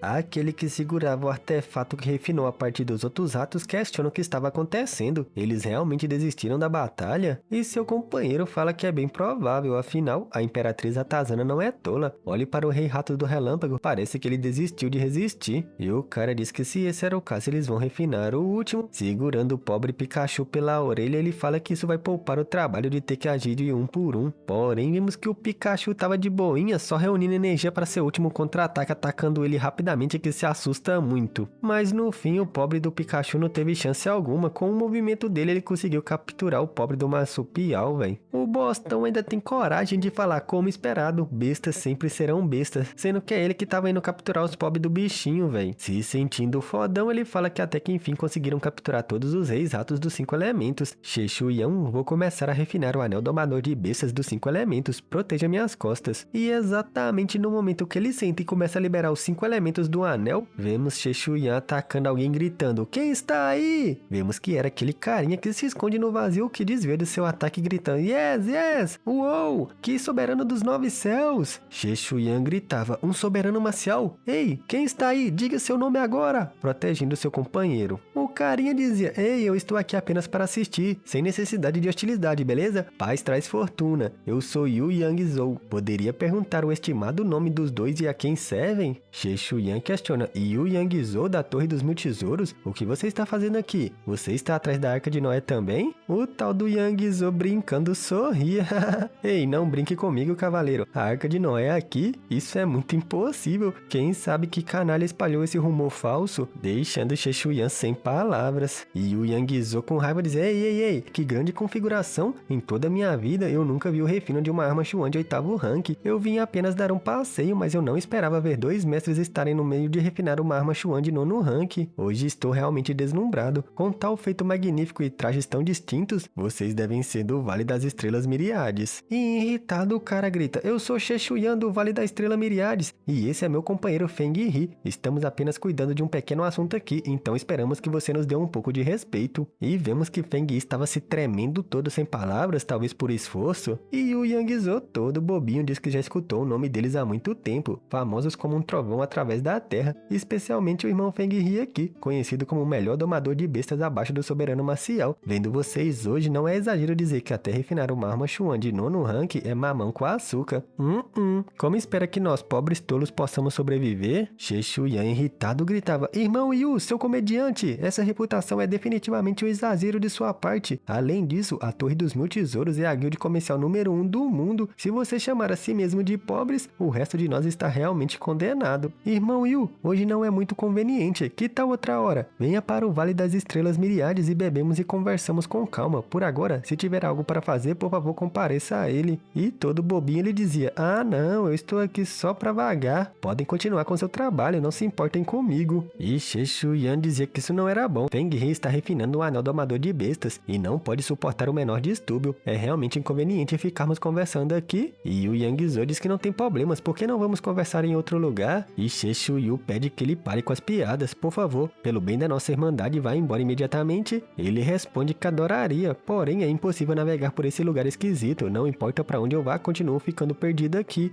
Bem, será que essa é uma área proibida feita pelo seu Vale das Miriades de Estrelas? Shishuyan explica que isso era um arranjo híbrido ilusório real, feito há muito tempo pelo trono marcial Teng Guang. É chamado de Reino Ilusório do Espelho da Água. Irmão Yu apenas acha um lugar para ficar. Esse arranjo se quebrará por conta própria em breve. E o Yangzhou questiona: feito pelo Lord Teng Guang? Isso é verdadeiramente notável, mas por que diz que ele vai quebrar por conta própria? Você está planejando quebrar isso? Agora estou realmente curioso. Por que isso se dissiparia? Irmão She, por favor, explique em detalhes. Muito irritado com as várias indagações, ele grita: "E o Yangzhou, você realmente quer se tornar hostil conosco?" E ele sem graça questiona: "Por que você diz isso? Estou sinceramente perdendo conselhos. Irmão She, não seja mesquinho com seu conhecimento. Uma vez que eu entenda, vou sair imediatamente e não vou protestar." E no fim, Ye Fang, sendo incomodado constantemente, cospe muito sangue com um revés em refinar seu artefato e levanta totalmente irritado, jogando no cara, gritando: "Ah, eu amaldiçoo toda a sua família, seu bastardo fudido! Já que você não quer sair, então não saia, fique aqui por mim." E o mesmo corria desesperado gritando: Irmão Feng, por que começou a atacar sem motivo? She Chuyan impede sua rota de fogo atacando de frente e ele grita desesperado: Vocês estão se juntando em mim! O golpe foi certeiro, acertando a cara dele em cheio e o bichinho gemia de dor. Mas vemos que isso era tipo alguma técnica ilusória e ele começa a se transformar em vapor e sorria muito dos dois. She Chuyan, vendo isso, se assusta e exclama assustado, tentando descobrir onde ele foi. E assim que ele se desfaz em fumaça, o mundo começa a tomar uma tonalidade verde e ele sorria dizendo: Haha, vocês já são alguma coisa, já que eu não sou bem-vindo, eu vou me entreter. Esse lugar está ficando mais e mais intrigante. E Fang dizia que eles não podem deixar esse homem vivo, ele com certeza vai trazer problemas imensos. E She Chuyan questiona: você viu a força dele antes? Pode até mesmo superar a nossa, como vamos matar ele? Agora mesmo deveríamos focar em completar seu anel domador de bestas dos 5 elementos. Uma vez pronto, teremos uma chance melhor de vencer ele. Eles desaparecem dizendo que se Yu Yangzhou conseguiu chegar até ali, tem uma boa chance de outros especialistas conseguirem também. Vamos encontrar outro lugar, esse reino ilusório é vasto, devemos conseguir achar outro lugar vazio. E Feng bufa dizendo que quando ele refinar o anel domador de bestas dos 5 elementos, ele vai quebrar essa ilusão e capturar a Imperatriz Atrasana. Dito isso, no navio do nosso prota vemos Yefan dizendo: Jovem Mestre 1, você achou alguma falha? Eu posso sentir a Arca de Noé bem à nossa frente, mas não importa o que, não consigo definir sua localização. Nosso prota fala que ele teve um pouco de progresso, pelo menos agora eles sabem que a configuração do arranjo é uma barreira dentro da outra, com cada camada se desfazendo controladamente. Nosso prota tem certeza que mesmo que essa paisagem desapareça, mais e mais ilusões aparecerão. E o carinha do templo sagrado fala que já ouviu sobre esse tipo de arranjo, é como uma série de caixas, uma dentro da outra, cada uma mais profunda e forte. Se for esse tipo de barreira, quebrar 3 camadas já seria impressionante. O ancião ruivinho em dúvidas diz: bem, então, se quebrarmos essa e então a outra, poderíamos chegar ao centro dela? O cara disse que estava falando sobre os mestres de arranjos comuns, mas o mestre Teng Guang, aclamado como o número 1 dos mestres de arranjo entre os soberanos marciais, pode ter feito isso ainda mais complexo. Ele pode ter sobreposto 5, 7 ou até mais camadas. E Efan dizia: Jovem Mestre 1, você parece conhecer bem o mestre Teng Guang. Quantas camadas ele pode ter colocado? E nosso prota, muito calmo e nada abalado, dizia que 81.000 camadas não seria difícil para ele, assustando os caras do Templo do Fogo Sagrado. Ele diz que esse tipo de arranjo emaranhado pode ser estendido indefinidamente quando o princípio é dominado, mas Teng Guang não seria tão extremo. Se estou certo, tem 4 ecossistemas interligados aqui, circulando continuamente sem começo ou fim. E ouvindo isso, o cara sorri dizendo: haha, mesmo no reino de vidro não existe algo como sem limites, certo? E Efan questiona o que isso significa. Estamos presos aqui? Nosso prota pede que ele observe ao redor. Tudo estava exalando vida, vegetação em todo lugar. Essa deve ser a regra da primavera da Terra. Se eu não estou errado, esse ciclo de 4 grandes barreiras é baseado no poder das 4 estações continuamente se repetindo. Primavera ao outono, verão ao inverno, interminável. Isso combina perfeitamente com o senso estético dele. E vemos a imagem do soberano atrás do nosso meninão. E Efan, se sentindo preso, questiona: então, o que a gente faz? E nosso prota contemplativo diz que só tem 2 jeitos. O primeiro é forçadamente quebrar o arranjo, o que já podemos descartar. Não sabemos se tem outros especialistas presos aqui. Para escapar, teríamos que desperdiçar as regras da primavera, verão, outono e inverno. Já a segunda opção é compreender o poder das 4 estações. Se dominarmos as regras da Terra, podemos transcender e andar para fora diretamente. Mas a menos que alguém já tenha um profundo entendimento das regras do mundo, seria praticamente impossível para um cultivador abaixo do soberano marcial conseguir isso. No fim, é desse jeito. E ele move um dos seus dedos e vemos uma rajada de vento passando por ele. Esse movimento desencadeia uma espécie de floral que se forma com energia, assustando todo mundo. E nosso prota explica que essa é a regra da primavera da Terra, como se fosse a coisa mais simples. E Efan, animado, tentava capturar uma dessas flores, e seu companheiro em dúvidas questiona o que acabou de acontecer. Nosso prota já dominou o poder da primavera, mas você não disse que apenas soberanos marciais conseguiria? E nosso prota, fazendo aquela carinha de nostalgia dele, dizia: bem, eu dominei isso no passado. Os 3 ficam perdidos sem palavras. Como assim, mano? Dominou no passado? Qual a lógica? Kingzinho estava abismado, exclamando, vendo isso sem palavras. Ele pensava: esse aperto natural da regra agora mesmo, sem esforço, isso não é diferente de como eu controlo o arranjo. Tem apenas uma explicação. Ele já compreendeu as regras das 4 estações há muito tempo. E encarando nosso prota, que estava sendo rodeado por seus companheiros abismados, ele pensa: esse garoto, ele é muito perigoso. O ancião ruivinho questiona: depois de todo esse papo, você acha uma maneira de sair? Nosso prota sério fala que ainda ainda não, mas para quebrar o arranjo ele deve ter uma solução e Efan questiona qual seria. Nosso prota não responde como se estivesse pensando nas possibilidades, deixando Efan totalmente em dúvidas o encarando. No fim, depois de um bom tempo sem a resposta do nosso prota, vemos um silêncio, mas alguém quebra ele questionando qual é seu plano, assustando todo mundo no navio, inclusive nosso prota. Aquele cara maquiavélico lá da seita que rouba espíritos diz: você tem um talento decente, jovenzinho. Que solução tem? Estou morrendo de curiosidade. Ele sai do vazio sorrindo muito enquanto encarava o grupo do nosso prota com seus subordinados. E nosso prota sério gritava: a seita arrebatadora de espíritos. Mais um formidável inimigo acabou de aparecer na planície dos capiroto, fião. Ouvindo nosso prota, o cara questiona: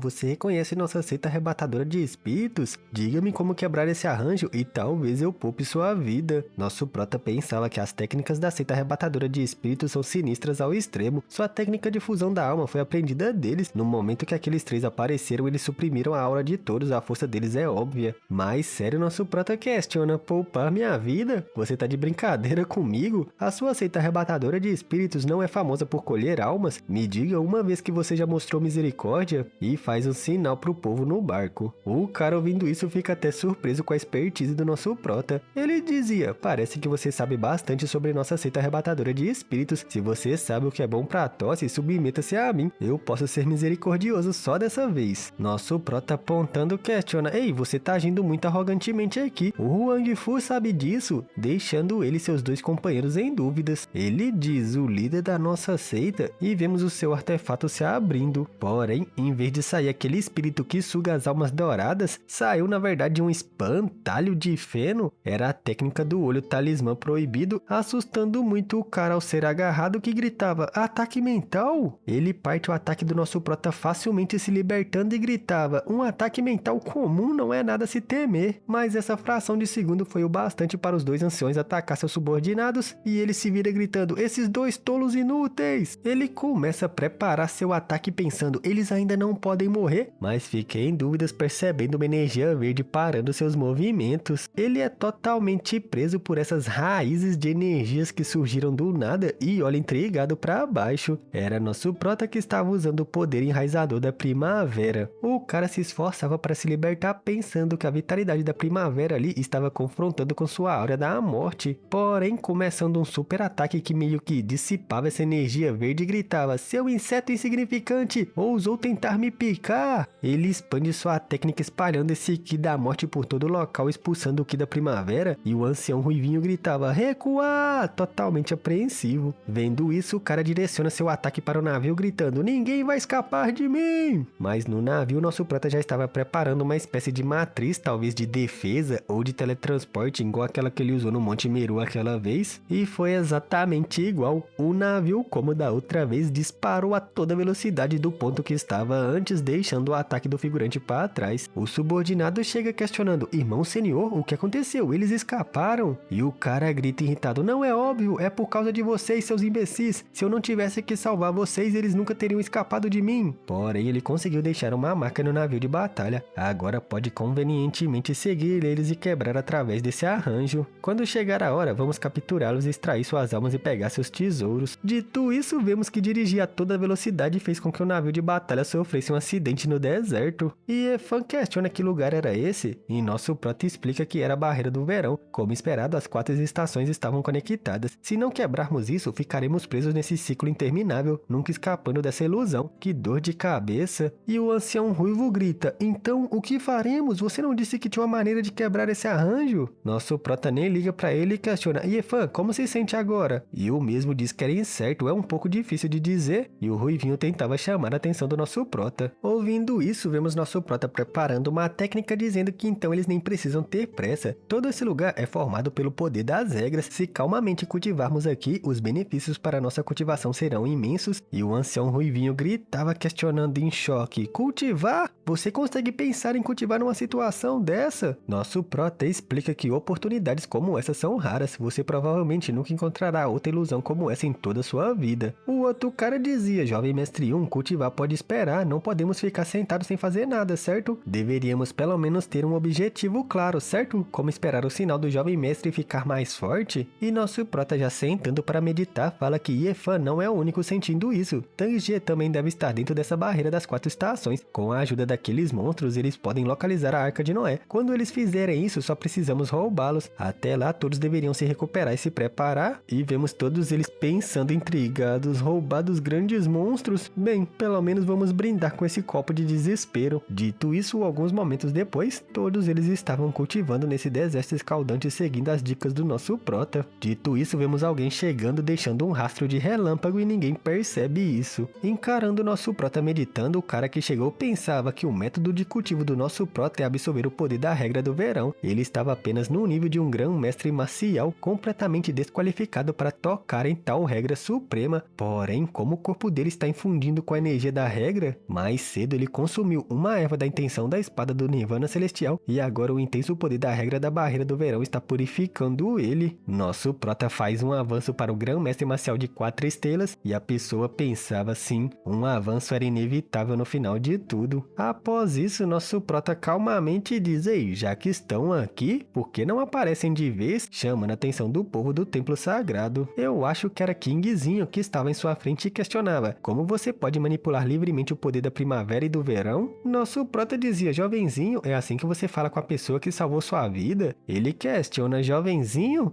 Você está dizendo que me salvar foi de boa vontade? E por coincidência o pequeno Ru caiu sob seu controle? Nosso prota, sem se importar com seu tom, questiona: tá falando que eu te salvei por nada? E eu por acaso preciso me explicar pra você? Kingzinho diz que ele não teria entrado nesse reino ilusório do espelho da água sem uma má intenção. Você provavelmente está atrás da minha verdadeira forma. E nosso prota, sem se importar, dizia: e daí se eu estiver? Qual seria o problema? Isso irrita muito o Kingzinho, que explode sua energia por todo o deserto, mas nosso prota nem liga. O idiota do Kingzinho, em vez de agradecer nosso prota, realmente merecia, pois nosso meninão quase perdeu um artefato de nível 10 para salvar ele, e grita: então morra! Atacando com uma labareda só lá. Nosso prota nem se mexe e ele completa seu ataque gritando: regra do verão, sol resplandecente! E o povo do templo sagrado estava em choque, se protegendo do calor escaldante. Nosso prota faz seu movimento e gritava: você acha que é o único capaz de fazer isso? Veja bem! E também cria uma esfera escaldante gritando: regra do verão, sol resplandecente! E o choque das duas técnicas joga todo mundo pra longe, menos nosso prota e Kingzinho. Um dos anciões gritava: protejam o jovem mestre! E Efan gemia de dor no meio deles, e o ancião ruivinho estava gemendo de dor aguentando a pressão do ataque. Kingzinho, vendo isso, estava abismado e gritava: então você pode controlar completamente a regra do verão também? Intrigado, ele faz um movimento gritando: disperse! Eu não sei como você está fazendo isso, mas definitivamente eu não posso te deixar viver. E até agora nosso prota não tinha nem se mexido, ainda estava sentado, velho. O bicho é brabo, tá, velho? Concentrando seu poder do trovão, ele gritava que já que as regras das 4 estações não te afetam, vamos ver como você vai lidar com a minha regra celestial do trovão. E até que enfim nosso prota se mexe, se reunindo com o povo do templo sagrado, pensando que enfrentar uma batalha de poderes de regra como essa, ele se sente completamente derrotado. Encarando o próximo ataque que viria, ele pensava que esse trovão era muito poderoso. Se ele não puder aguentar isso, serão reduzidos a cinzas. Se preparando, ele questiona: você acha que segurar uma bola de trovão te faz invencível? Enquanto acumulava o fogo da verdadeira fênix na testa. Usando aquele avatar insano onde ele cobre o fogo da verdadeira fênix com pedras, com terra, tudo que tem dentro do monumento do deus do mundo, ele gritava: se você me forçar a tal ponto, eu terei certeza de fazer você ser condenado para sempre. E vendo isso, Kingzinho estava intrigado mais uma vez, gritando: o fogo da verdadeira fênix! Não me surpreende porque o pequeno Ru te segue. Porém, percebendo algo, ele gritava: espera! Isso não é apenas o fogo da verdadeira fênix, certo? E vemos o avatar da fênix completo com um escudo de terra e ele percebe que também tinha a essência da terra junto. Nosso prota dizia que ele tem um bom olho, mesmo que sua cultivação esteja muito abaixo. Com seus ferimentos, me diga, o quanto você se recuperou? Com esses 2 tesouros, eu sou mais do que capaz de aniquilar seu corpo e raiva. E ouvindo isso, Kingzinho estava abismado, e o povo do templo sagrado pensava que esses 2 tesouros são lendários e agora apareceram com uma só pessoa ali, o Xion. Não me surpreende que ele seja tão confiante. Quem sabe que outros tesouros ele está escondendo? Nosso prota parecia louco, gritando: vamos lá, me mostra o que você tem! E Kingzinho pensava abismado: o que eu deveria fazer? Ele ainda nem trouxe o artefato Shuan que ele usou para destruir o eixo da esfera Milar. E nosso prota pensava que isso era apenas um blefe. O monumento do deus do mundo estava drenado e esses 2 tesouros são apenas para aparecer, sem a força para usá-los. Kingzinho se sentia minúsculo, gelo. Ele viu incontáveis genos através das eras, mas a aura que esse garoto emite é como aquela daqueles guerreiros incomparáveis, rebeldes e que permanecem acima de todos. E intrigado ele questiona gritando: você não está mesmo atrás da minha verdadeira forma? E nosso prota explica que a verdadeira forma dele não é nada mal, porém, como ela se compara com o fogo da verdadeira fênix e a essência da terra, além da Arca de Noé, você acha que tem algo a mais que valha meu interesse? Ouvindo isso, o Kingzinho fica sem palavras por um momento e abre uma espécie de canal de teleporte e diz que espera que ele esteja falando a verdade, senão eu seria o primeiro a te matar. Nosso prota dizia: você realmente está se superestimando, mas tem algo que eu preciso da sua ajuda. E Kingzinho questiona o que seria. Nosso prota diz que precisa ir para as terras desoladas ancestrais e Kingzinho se vira dizendo que se a oportunidade surgir, ele vai compensar por salvar a sua vida. E nosso prota bufava dizendo: pelo menos você reconhece que eu salvei sua vida. Por acaso a Arca de Noé está realmente aqui? Onde está exatamente? E Kingzinho desaparece dizendo que não tem comentários sobre isso, deixando nosso prota para trás que pensava intrigado. Sem comentários? Ele volta a meditar dizendo que pelo que parece a Arca de Noé está realmente ali. Senão, o pequeno King não teria motivos para esconder isso e poderia só ter negado de imediato. Além disso, o pequeno King sabe da sua existência, mas não conseguiu pegá-la. Vamos apenas esperar para ver. E o ancião ruivo questiona: criança, esses seus tesouros celestiais são reais? E o outro questiona: essas informações, você deduziu tudo isso com um simples sem comentários? Nosso prota, retirando aquela bolsa de pagamento de Rugi, diz que agora finalmente entende do que a raça dos monstros estavam atrás. Eles devem ter como objetivo a verdadeira forma da árvore eternamente perene. Eles querem usá-la muito provavelmente para reparar seu artefato Shuan danificado. Porém, se a Arca de Noé aparecer, eles definitivamente não vão deixar passar. O pequeno King foi incapaz de pegar a Arca de Noé por tantos anos, o que mostra o quão crucial as chaves são. Não temos por que nos apressar, deixem que eles lutem primeiro. Ele espalha todos os cristais que ganhou vendendo aquele item para Rugi, pedindo que ninguém seja tímido. Tem um monte de pedras primordiais ali, ele não pode usar todas elas sozinho, pois coisas boas devem ser compartilhadas. E Efan, vendo isso, gritava: uou! E os outros dois estavam abismados. Vendo tantos cristais gananciosos, eles pensavam: o sucesso dessa criança certamente não é por sorte, gastos tão generosos, sua magnanimidade é tão impressionante. Mas no fim, vemos que nosso prota usou aquela técnica de ki primordial dele que absorve tudo, que uma vez até quase o matou de inchar de tanto que santo, deixando todos eles abismados pensando: estava tão perto, Liu Xiong, não sobrou nem um pouco de ki para absorver. Droga, elogiamos ele muito cedo.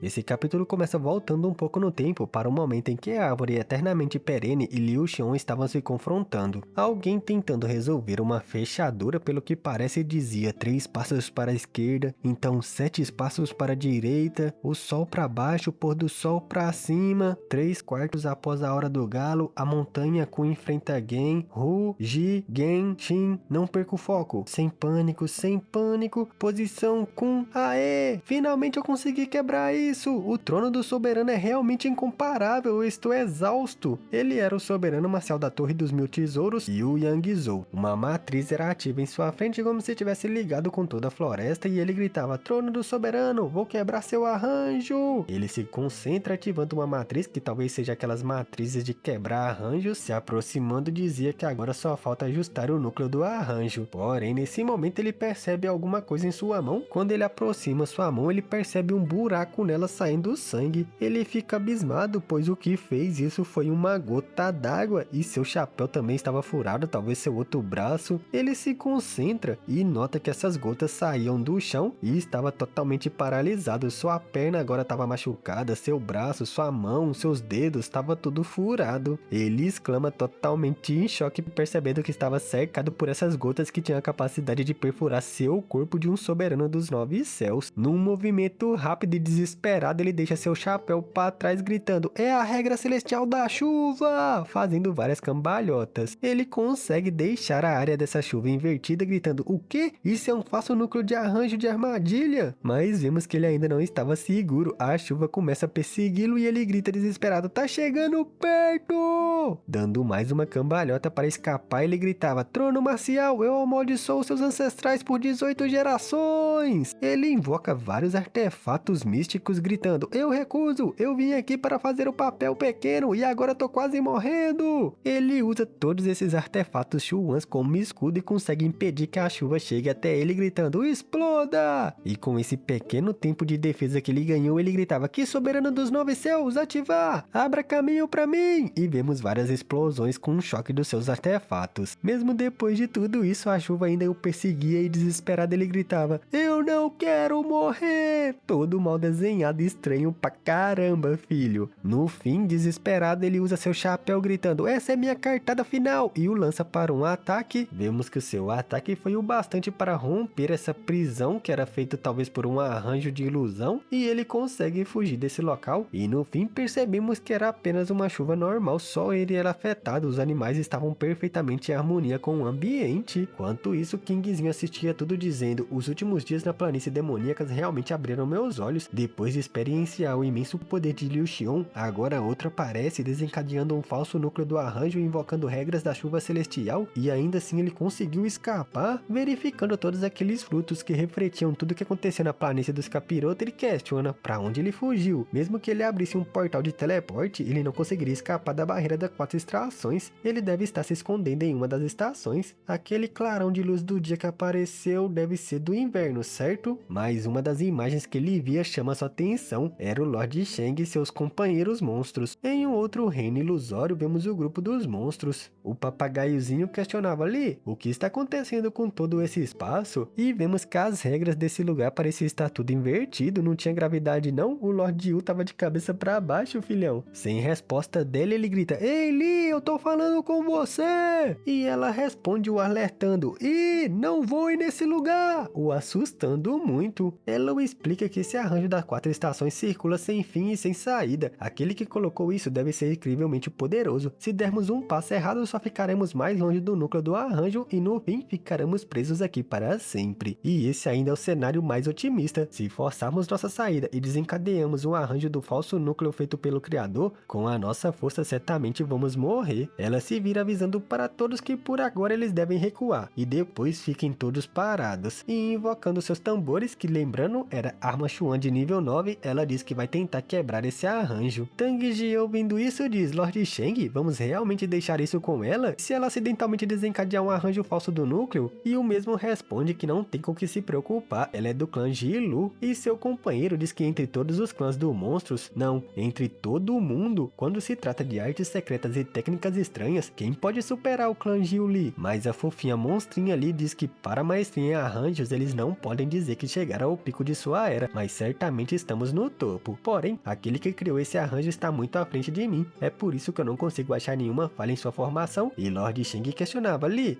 quão confiante você está? Concentrada, ela dizia: Shang, não vou mentir pra você, tenho 80% de certeza que esse é o núcleo real do arranjo, mas as chances de quebrar isso, bem, são apenas de 50%, e as chances de quebrar isso com segurança é menos de 10%. É uma armadilha mortal para qualquer um abaixo do nível soberano marcial, e ouvindo isso, todo mundo estava totalmente apreensivo, sombrio. Lord Shang dizia: porém, sejam em arranjos, regras ou artes marciais, todos têm uma fraqueza. Se algo existe, pode ser destruído. E todo confiante dizia: vai em frente, Li, eu acredito em você. E isso deixa ela muito emocionada, mano. O romance está no ar, filho. Isso ativa 100% a motivação dela, que gritava: entendido! Acelerando seu progresso, e vimos uma matriz totalmente insana para contra-atacar essa armadilha e quebrá-la. Enquanto ela demonstrava uma maestria insana para tentar quebrar esse arranjo, vemos algum barulho chamando a atenção de Lord Shang e seu companheiro. Em choque, o cara grita: Shang, você ouviu isso? E ele diz: um tremor tão forte, quem está lutando? Mas Li gritava: ninguém está lutando, alguém desencadeou uma regra, todos tenham cuidado, agora é o melhor momento para quebrar esse arranjo, chamando a atenção de Shang. Finalizando sua performance, ela grita: ativar! Acertando os 3 tambores de uma só vez, e uma matriz começa a se espalhar com a onda sonora como epicentro. Mas vemos alguém gritando: pare! King! Na cabeça de todos, Lord Shang ouvindo isso olha pra cima e grita: Pequeno King, onde você está? Mas era tarde demais, esse reino ilusório onde ele estava começa a tremer como se fosse entrar em colapso e Kingzinha dizia: droga, você causou um grande desastre. Ouvindo isso desesperado, Shang olha pra ali e grita: você está bem? O arranjo está quebrado! E vemos ela exausta depois de sua performance. Respirando pesadamente exausta, ela limpava o suor dizendo que pelo que parece estava quebrado, porém... Mas antes dela terminar de falar, vemos uma talvez armadilha vindo do chão querendo matá-la e Lord Shang rapidamente a salva gritando: cuidado! Abraçando-a, mas os dois são pegos por essa armadilha e ele estava totalmente desesperado sem reação. O papagaio e o Seninha desesperados gritavam: Shang, Li! Vendo os dois sendo pegos nessa talvez armadilha, os outros três tentam fugir, mas Tang Jie gritava: Lord Shang! E o velho subordinado dele gritava: jovem mestre, deixe ele, se demorarmos mais todos seremos pegos! Mas é óbvio que o Senhor Wu, totalmente fiel, não ia deixar os dois para trás e parte para o meio da armadilha gritando: Lord Shang!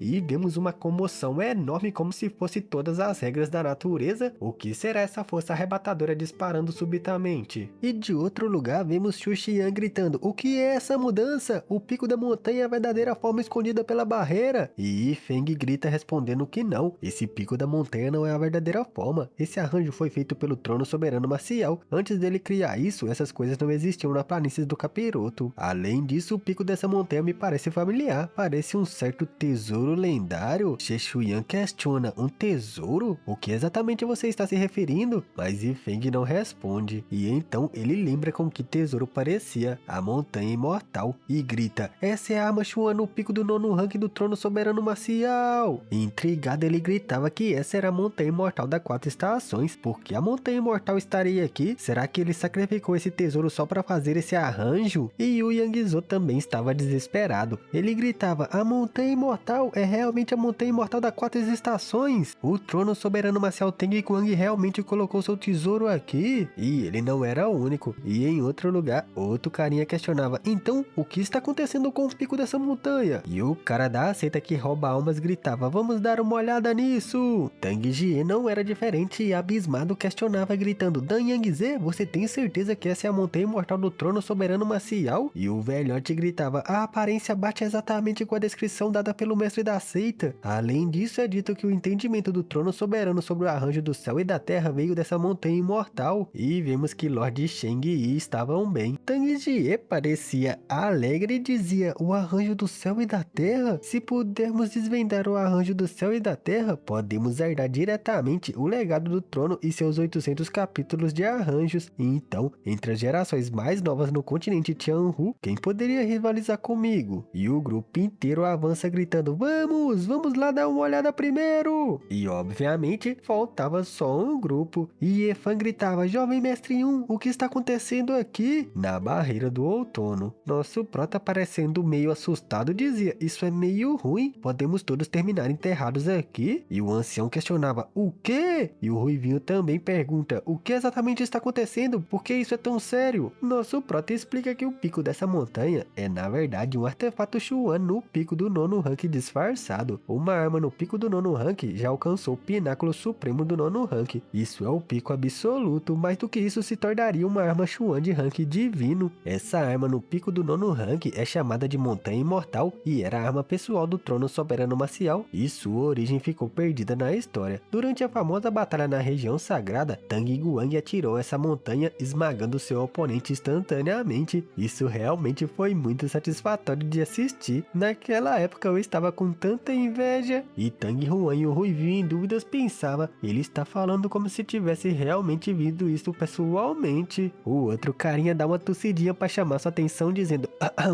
bem, jovem mestre 1, vamos voltar à trilha e focar na situação em nossa frente? Nosso prota sem graça se vira sorrindo dizendo: certo, eu me distraí um pouco, perdão. O talento de Tang Guan era monstruoso, mas ele era totalmente devoto aos arranjos. Ele sacrificaria qualquer coisa em seu caminho para os arranjos, e foi essa dedicação que fez dele o mestre de arranjos número 1 incontestável nesse mundo. Esse arranjo das 4 estações que estamos usa a montanha imortal como o núcleo do arranjo e a verdadeira forma da árvore eterna perene como o corpo do arranjo. Essa era uma configuração extravagante. E para dar ênfase, ele grita dizendo que para criar esse arranjo, ele até mesmo sacrificou sua arma Chuan no pico do 9º rank. Qualquer arranjo pode ser quebrado à força se o núcleo for encontrado e for aplicado força o suficiente. Tang Guan deve ter percebido isso e não poderia deixar o arranjo das 4 estações dele ser destruído por força bruta. Por isso que ele deixou sua arma Chuan no pico do 9º rank, a Montanha Imortal, para prevenir isso. Eu me pergunto, quem nesse mundo pode quebrar uma arma Chuan no pico do 9º rank? Um arranjo perfeito como esse era o objetivo supremo de Tang Guan.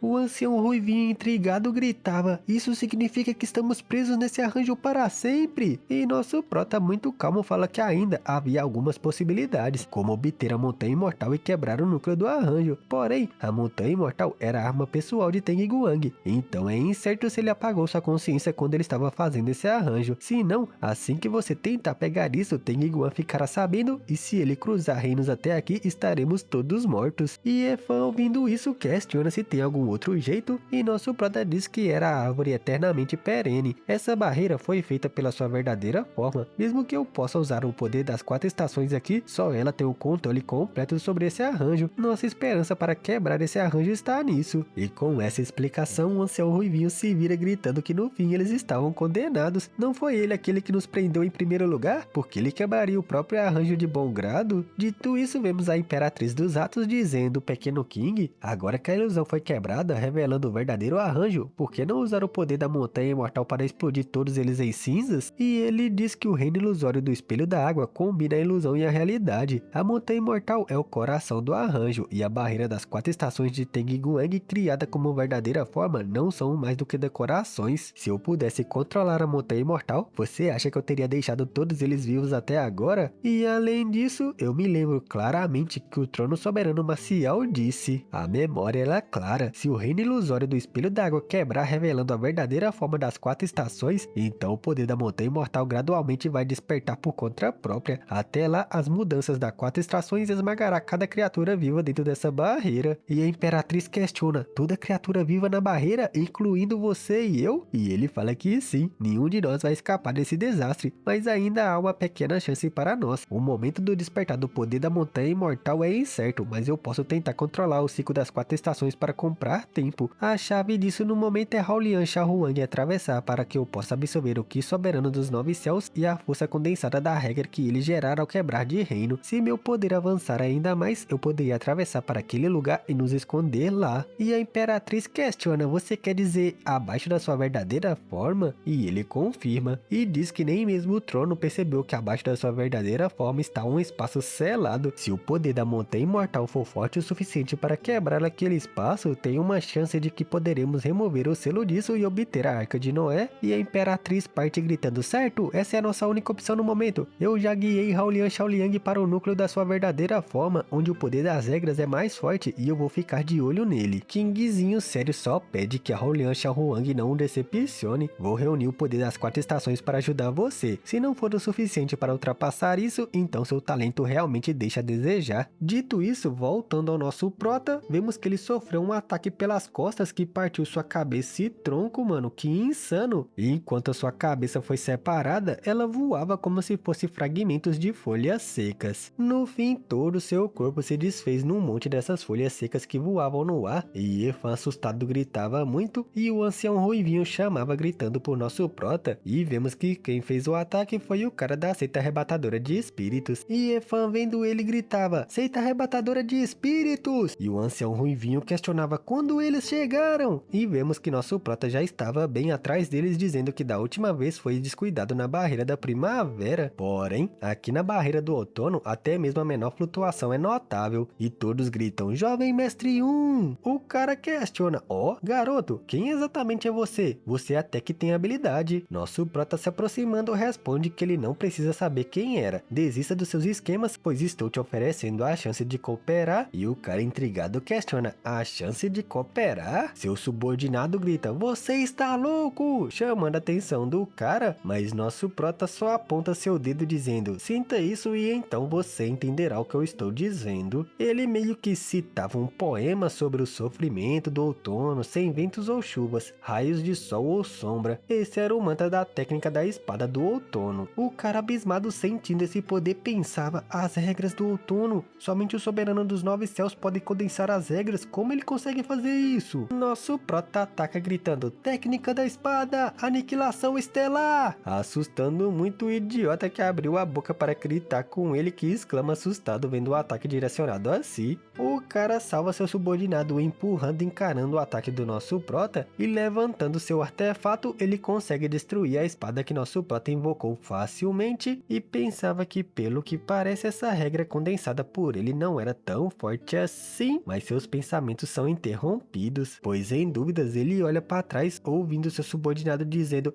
irmão senhor, quando seu corpo estava se desfazendo pelo seu braço esquerdo. Seu outro companheiro gritava muito assustado enquanto assistia o corpo de seu companheiro se desfazendo, e nosso prota vendo eles parados questionava, ei, você não vai capturar a alma dele? A alma dele não será destruída, os devoradores de alma vão deixar uma alma ser desperdiçada assim? E o cara vendo o poder que nosso prota demonstrou, tava com o butico tão trancado que ele não tinha palavras e seu olho tava bugalhado de medo, filho. Sorrindo, nosso prota questionava, ei, está tudo bem agora? O que você acha? Vale a pena cooperar? E o cara intrigado se vira questionando, como exatamente podemos cooperar? Nosso prota rapidamente explicou a situação atual, incluindo os detalhes da barreira, o poder do portão dos 4 polos e a possibilidade de atravessar. E por fim questionava, e então, a cooperação é simples, juntaremos forças para lidar com os inimigos fora do nosso grupo, pegaremos a montanha imortal e escapar dessa barreira, o que acha? E o cara não esperava que essa montanha poderia ser um tesouro tão precioso e dizia, você está dizendo que estamos possivelmente presos aqui para sempre? Aqueles membros da raça dos monstros não são ameaça, mas entre aqueles que acabaram de entrar na montanha imortal, parece ter 2 soberanos marciais do Vale das Estrelas Miriades, e apenas um deles pode matar a todos. Nossa única opção agora é você me ensinar o poder para condensar as regras do céu e da terra, e com meu poder de Supremo Marcial de 9 estrelas, com o escravo da alma de 9º rank e aquelas regras do céu e da terra, podemos ter uma chance de pegar a montanha imortal. E pensa que o maior desafio agora é avançar para o soberano marcial. O método secreto de Liu Shan para condensar as regras é o mais valioso para ele do que a própria montanha imortal. E nosso prota diz que contando que escapem desse arranjo, tudo pode ser discutido. Se vamos ficar aprisionados aqui para sempre, o que importa se você avança ou não para o soberano marcial? E quanto àquelas poderosas figuras do Vale das Estrelas Miriades, vamos evitá-lo se possível. A montanha imortal é vasta, então dar de cara com eles não é provável. E o cara pensava, esse bastardo ardiloso, mas concorda dizendo, tá bem, eu vou trabalhar com você, mas se conseguimos escapar, você tem que me ensinar aquele método secreto. E nosso prota dando aquele sorrisinho de deboche dele dizia, claro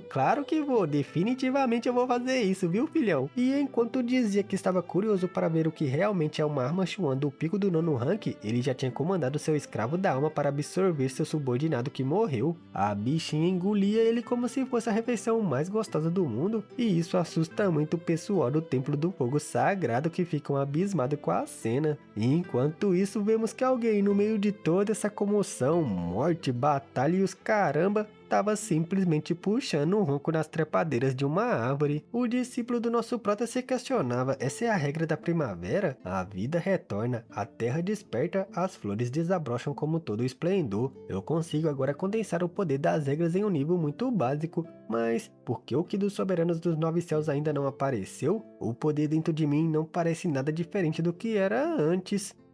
Então, né, família, pode falar o que for, ele tá fraquinho, ele tá deixando a desejar, mas quando ele dá essas mitadas é insano, velho. No capítulo passado foi quando ele enfrentou Kingzinho, que fez uma árvore que é praticamente eterna desde a criação, se sente menosprezada como se fosse uma criança perto dele, e agora destruindo o subordinado desse cara aí da seita que coleta espírito, mano. Nosso prota simplesmente desfez o corpo do cara, cê tá doido, insano demais. Mas é isso, espero que tenha gostado desse vídeo, deixa aquele likeão aí, dessa moralzinha pro canal, vocês sabem o trabalho que dá, né? Principalmente quem assiste as nossas lives. Comenta aí o que achou desse vídeo e se inscreve se for novo por aqui, sai vídeo de começo todo dia. E se você for inscrito, você não vai perder, né? Vai chegar a notificação lá e você já vai clicar todo dia na hora do seu almoço. E se gosta do conteúdo e quiser apoiar nosso canalzinho, o link para contribuição tá no comentário fixado, que é o nosso Pix, nosso e-mail, ou esse QR Code aqui do lado esquerdo. Ou então você pode se tornar membro do nosso canal por apenas R$5 e ter acesso a vídeos adiantado. O link é o primeiro na descrição.